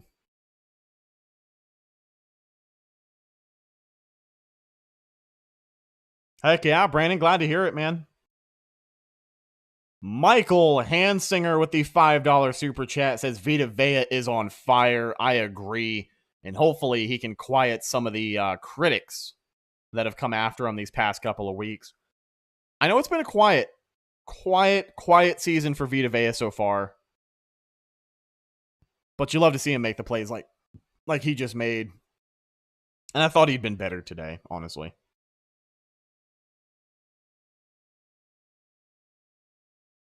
$10:25 left to go in the fourth quarter. Leonard Fournette back out on the field for Tampa Bay. Out of the single back, he'll take the carry. Crashes into a defender and falls forward for another 4 yards. So it'll be 2nd and short.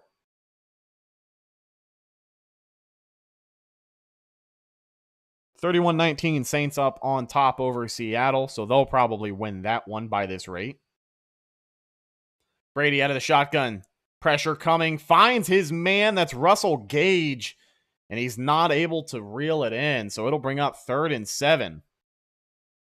Man, oh man. Kind of a tough catch there, but you got to look that one in.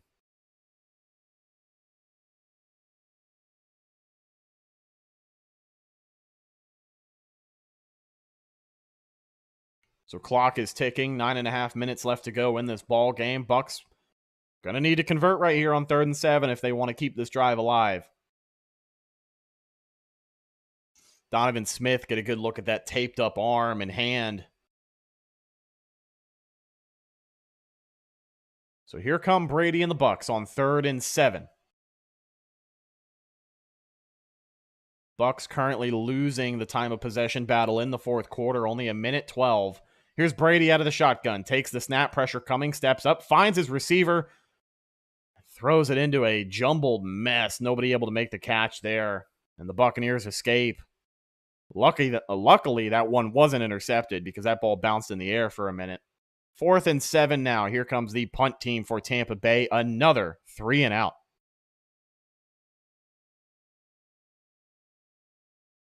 He was looking for Mike Evans right there, and he had a linebacker draped all over him. I honestly think they were looking for a flag.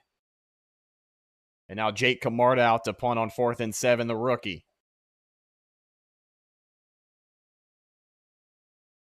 Oh, he'll get clipped and fall down.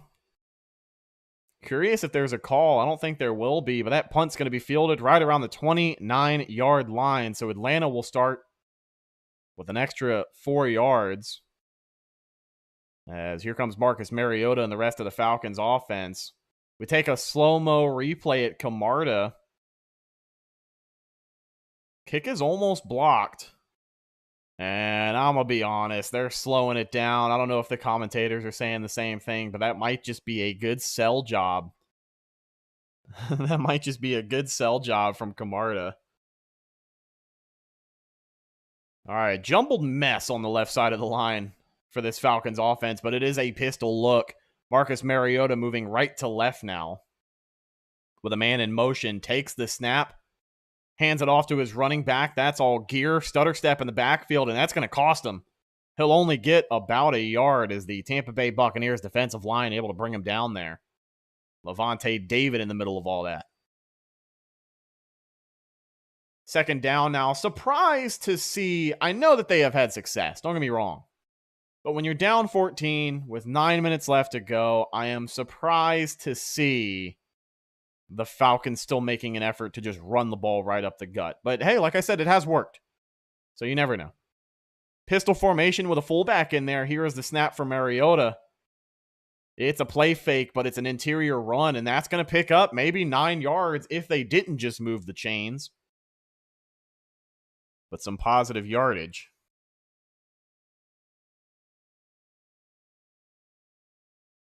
Also, just an injury update. Bucs say corner Sean Murphy-Bunting has a quad injury, and he is out.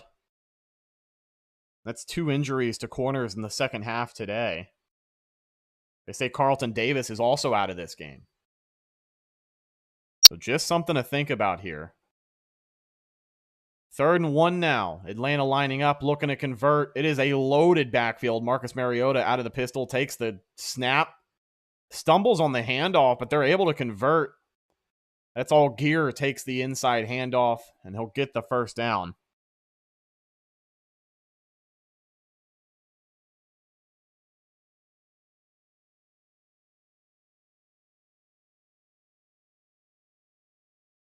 Froggy, you got to relax, my friend. Take a deep breath.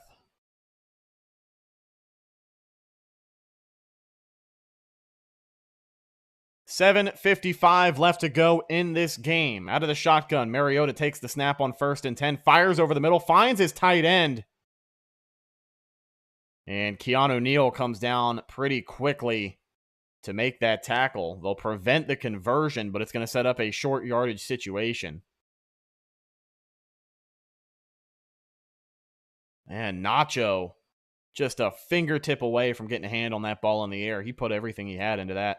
Single back look under center is Mariota, who takes the snap, keeps it on 2nd and 1.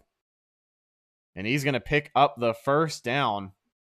Drake London wasn't even involved in the play and his helmet came off. Somebody needs to tell that guy to strap his helmet in. It's like the third time today it's fallen off.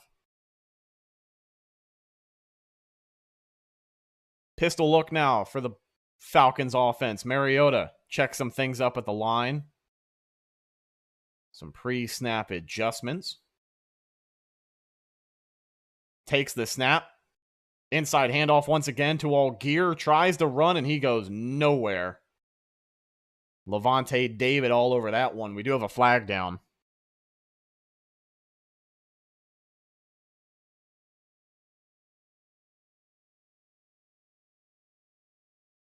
That'll be against Tampa Bay. And they'll give Atlanta a first down. So the Bucs are headed backwards.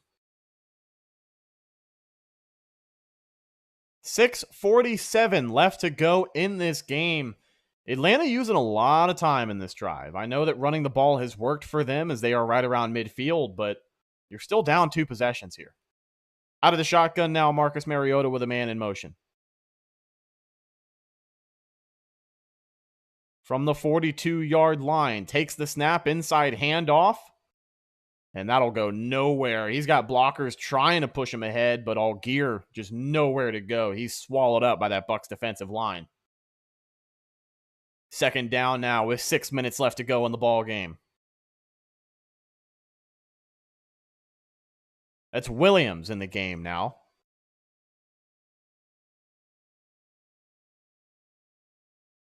Mariota out of the shotgun with Williams to his left. Now with a receiver in motion. Takes the snap. Bucs are blitzing. Pressure coming. Fires. Finds his receiver. That's the rookie Drake London, who makes the catch for a first down and a little bit more. Gain of 12 for Atlanta. Creeping up in Bucs territory as they make their way down to the 29-yard line.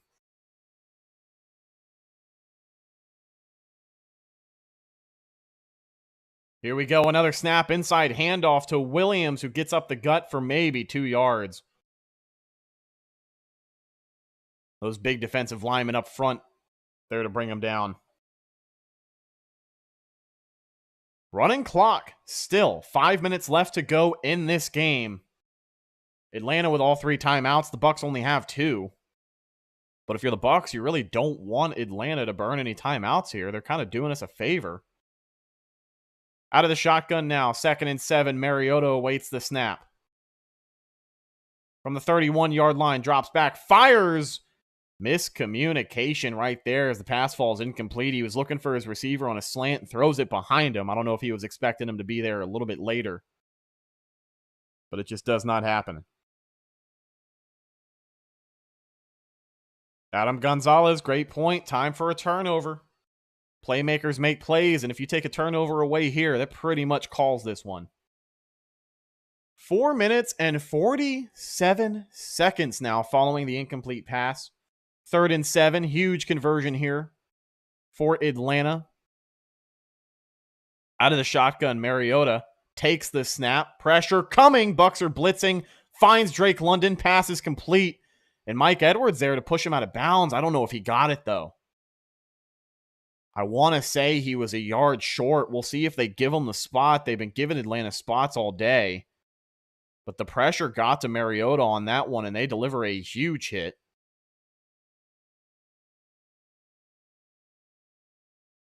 So Drake London tried to stretch it out, and they're just going to give it to him. 1st and 10 now for Atlanta inside the 20-yard line. Once again operating in the red zone. Out of the shotgun. Play action. Quick pass to the middle of the field. Broken tackle. Touchdown, Falcons.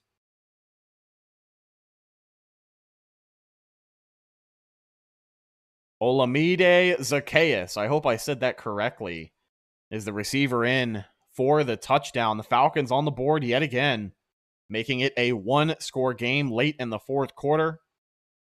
The Buccaneers offense can muster up any points right here to make this a 2-possession game. That's all they have to do to wrap this thing up.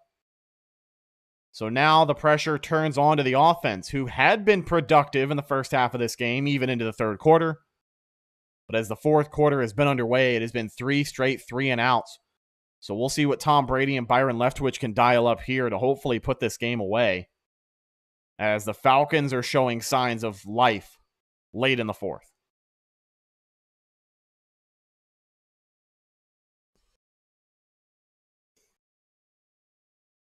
So Mike Edwards now out of this game with injury. Just an update here.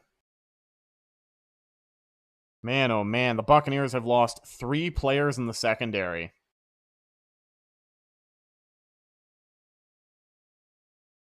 So a hand-wrist injury with Mike Edwards, who has left the game. He was down on the field for an extended period of time. And it looks like the Falcons may be going for 2.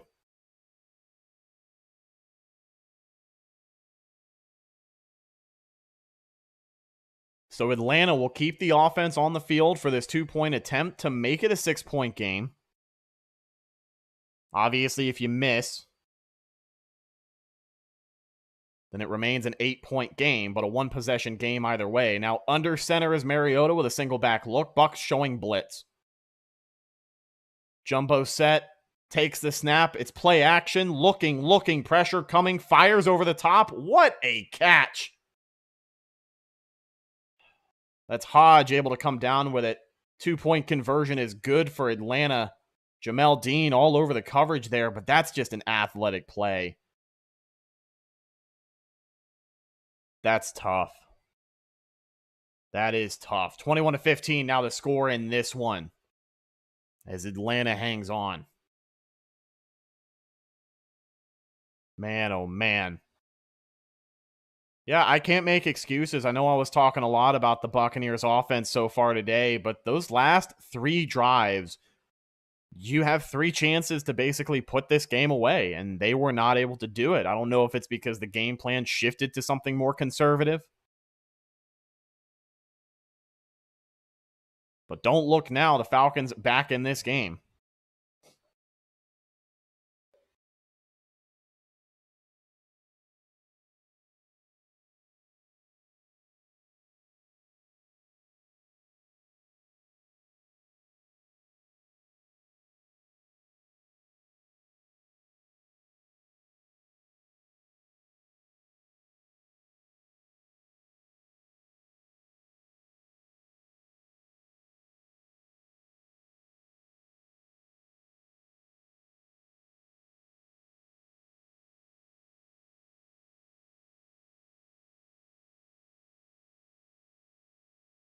So 6-point lead for Tampa Bay as their offense gets ready to take the field. The Falcons ready to kick this one away. Haven't seen a shot of the field yet. I don't know if they're going to try an onside kick here. I don't think they will. Common sense tells me they won't.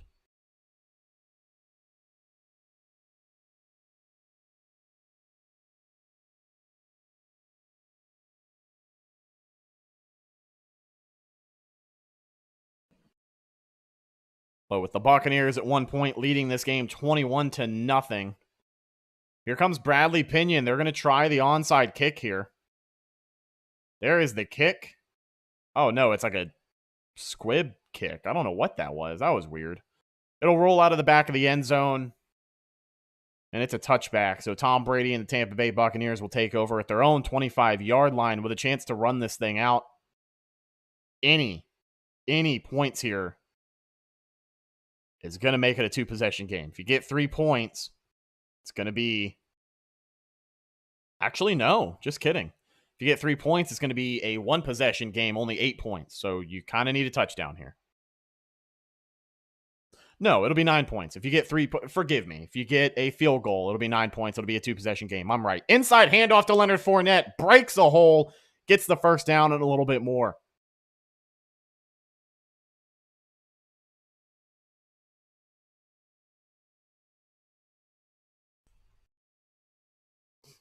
One of the quickest bursts I've seen from Leonard Fournette all afternoon. This is perfectly... this is exactly the time that you want to see it. Running clock now for Tampa Bay, right around the 4-minute period left to go in this football game. 6-point lead. Tom Brady under center. Leonard Fournette in the backfield. Chris Godwin, the man in motion. Brady takes the snap, hands it off to Leonard Fournette, goes up the gut for maybe 2 yards, and he'll be fought backwards. Bucs just going to try and salt this one away.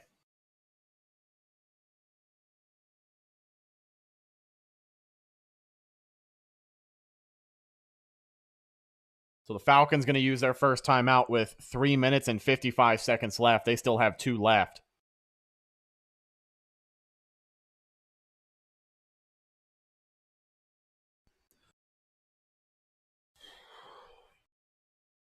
Critical drive here for Brady and the Bucs. Obviously, Byron Leftwich been in the hot seat. Yeah, not taking that field goal in the first quarter does hurt. You think back to that stop. I know at one point this game could have been 28-0, but that 4th and 1 stop for Atlanta early on in the game is coming back to bite you now. Brady out of the shotgun on 2nd and 7. Sends Godwin in motion. Takes the snap. Pressure coming. Has time. Fires. Finds Chris Godwin over on the sideline for maybe a 4-yard gain. It is 3rd and short.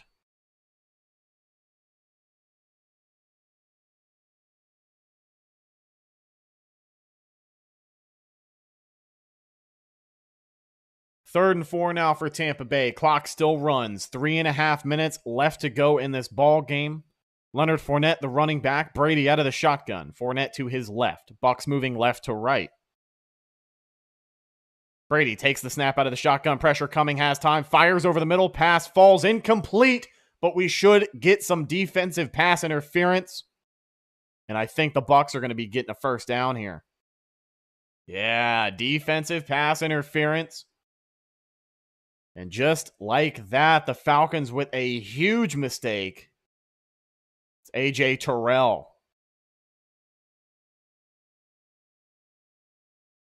Yeah, he was all over Mike Evans on that one, and I think Brady saw it immediately and threw the ball in that direction. So pass falls incomplete, but it doesn't matter. Bucs are able to move the chains and keep this drive alive right around midfield. 3:15 left to go in the game. Both teams have 2 timeouts. Leonard Fournette still in the game. Brady under center. 1st and 10 now. Takes the snap, hands it off to Fournette, looking for holes, fights ahead for extra yardage, and he'll fall down after a 6-yard gain right on the Buccaneers logo at midfield. So the clock is not running as the Falcons use their second timeout of the game. 3 minutes and 9 seconds left to go in this one. The Bucs with a 6-point lead. Just got to get in field goal range. I'd say right now at the midfield logo with Ryan Suckup knowing his range, another 20 yards will be exactly where you need to be. 2nd and 5 for Tampa Bay. Brady headed back out there.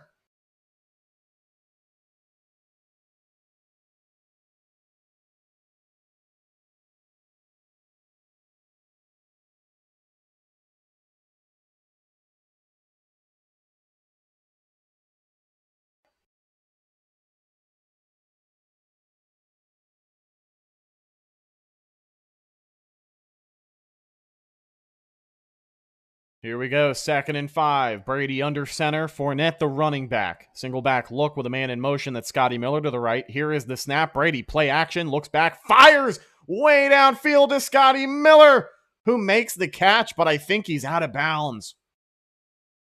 Oh, man.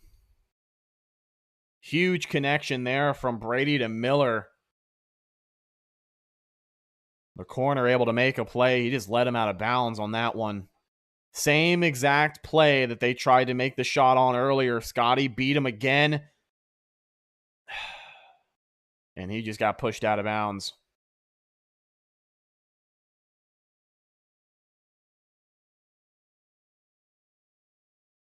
Man, oh man. 3rd and 5 now. Brady out of the shotgun passing situation. They're going to drop back. Pressure coming. Come on, Tom. Trying to shake away the pressure. And he goes down. Grady Jarrett. Huge sack for the Atlanta Falcons. And there's a flag.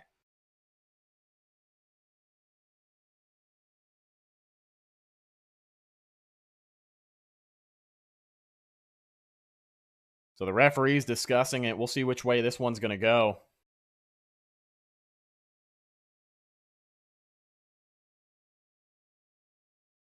Wow, roughing the passer against Grady Jarrett in Atlanta.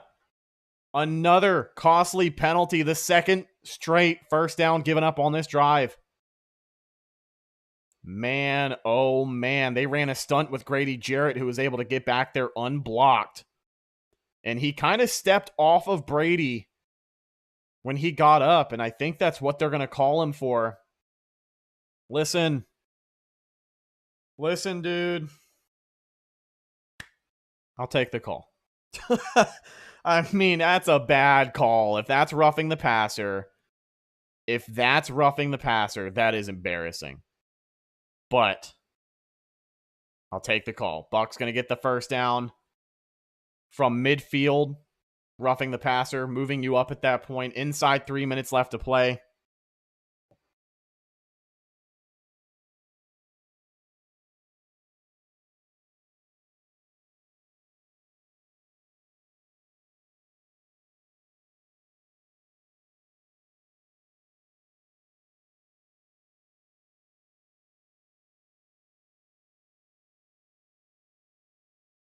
First and 10 now for Tampa Bay, following the roughing the passer.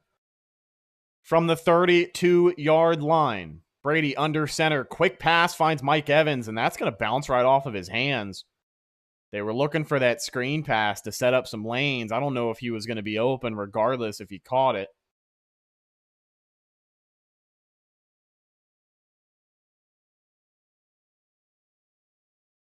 Yeah, they're showing a lot of replays of that Grady Jarrett sack.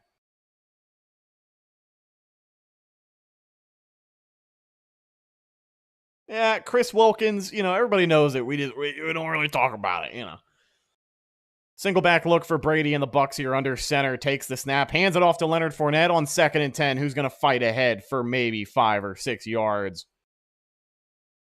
1 timeout left for Atlanta. If the Bucs can muster up one more first down,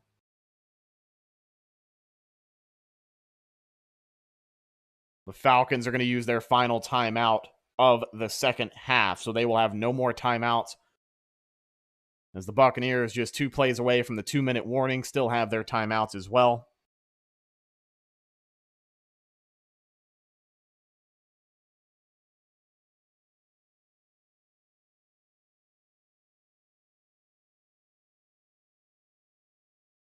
Man, and Grady Jarrett, he is just all types of emotional down there on the field. I mean, he's yelling at trainers, he's yelling at referees. Hate to see it if you're a Falcons fan, but you know how we're riding over here, folks. 3rd and 5 for the Buccaneers. Would love to convert right here. Brady out of the shotgun. Fournette still in the game to his left. Russell Gage, the man in motion. Here's the snap. Quick pass. Brady finds his receiver. And that's big Mike Evans able to hang on and convert. First down, Tampa Bay back in the red zone. Fire the cannon.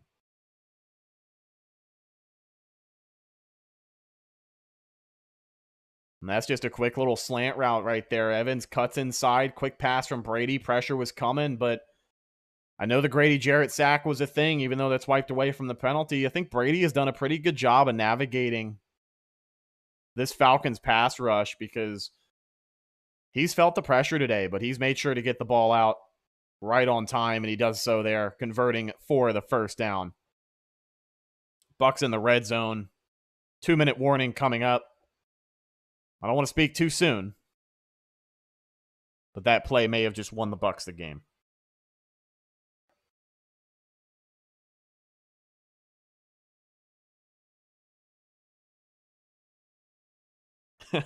There you go, Chris. I've always been a Brady fan. I was a Brady fan before he came to Tampa.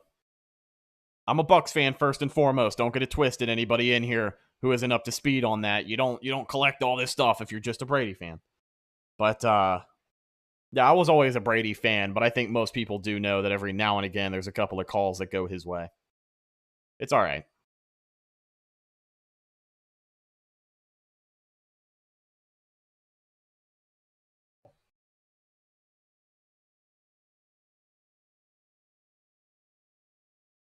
And I agree with a lot of people about the no call on that pass interference, the Scotty Miller target. There was a no call on the first one. to be honest. I mean, they targeted Scotty twice, and he was manhandled twice. The defender literally jumped off of the ground and threw himself into Scotty Miller to make the play. The Buccaneers are on the road next week against the Pittsburgh Steelers. They will be playing at Heinz Field.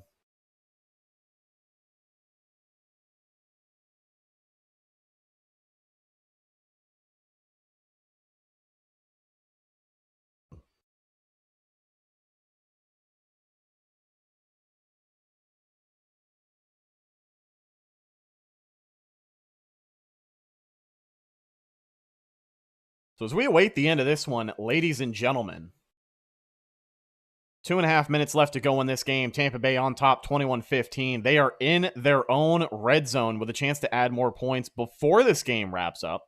Still only a 6-point game, but a field goal right here makes it a 2-possession game and makes it damn near impossible for Atlanta to find a way back into this one.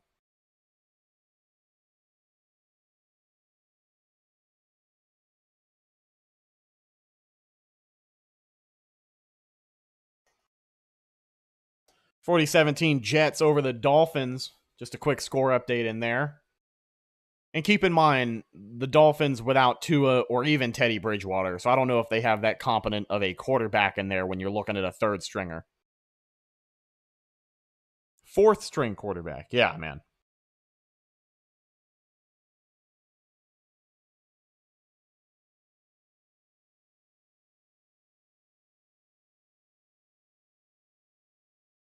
So the Bucs going to go ahead and kneel this one out. Brady takes a knee on 1st and 10. As we are inside the 2-minute warning. No timeouts for Atlanta. They cannot stop the clock. The Bucs are going to run this thing out. Arthur Smith with more than a few words for the officials on the side. Man, oh man.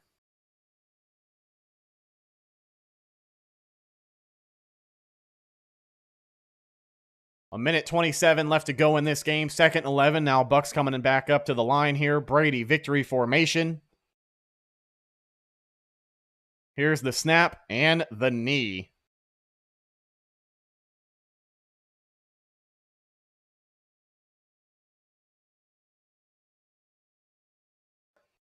Clock going to continue to run, and they're going to take this one all the way down to 0-0. They're not even going to let these teams on the field yet.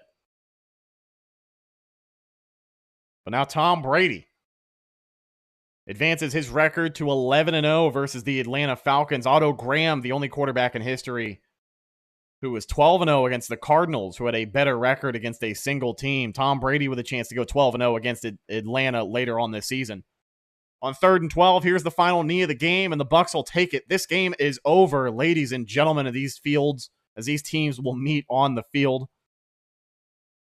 Man, after coming into this fourth quarter, leaving 21-0, the Buccaneers escape 21-15. Your final score in this one. The offense was in situation to where they needed to add more points. They totally could have. Ryan Suckup was in field goal range, but luckily the Buccaneers were with a chance to basically dry the clock out and take this one. The Bucs will advance to 3-2, avoid 3 losses in a row.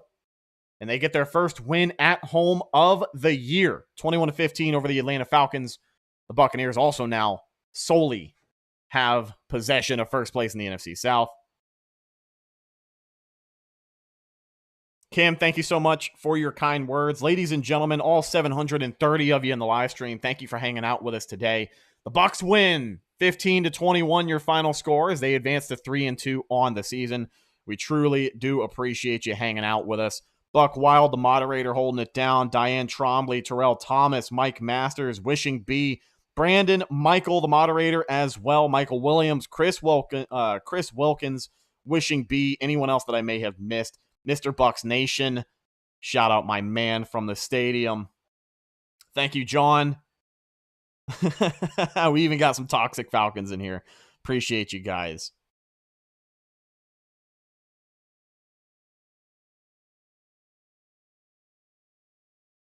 So we get a look now at the last few minutes of the New Orleans Saints-Seattle Seahawks game, 39-32. New Orleans in the lead in that one, 5 minutes left to go in the fourth quarter. But ladies and gentlemen, head over to youtube.com/Cannon Fire Podcast and subscribe, because we are going to be going live here in a few moments, breaking down today's game. The Buccaneers win 21-15 and advance their record to 3-2. It has been fun. Thank you so much for hanging out with me, and I will see you again soon. Mr. Bucs Nation will be back next week for the reaction stream, Week 6, Bucs taking on the Steelers. So your regularly scheduled programming will return. Subscribe to the channel for more great content. And remember, youtube.com/Cannon Fire Podcast. I will see you there shortly. Until then, and as always, go Bucs.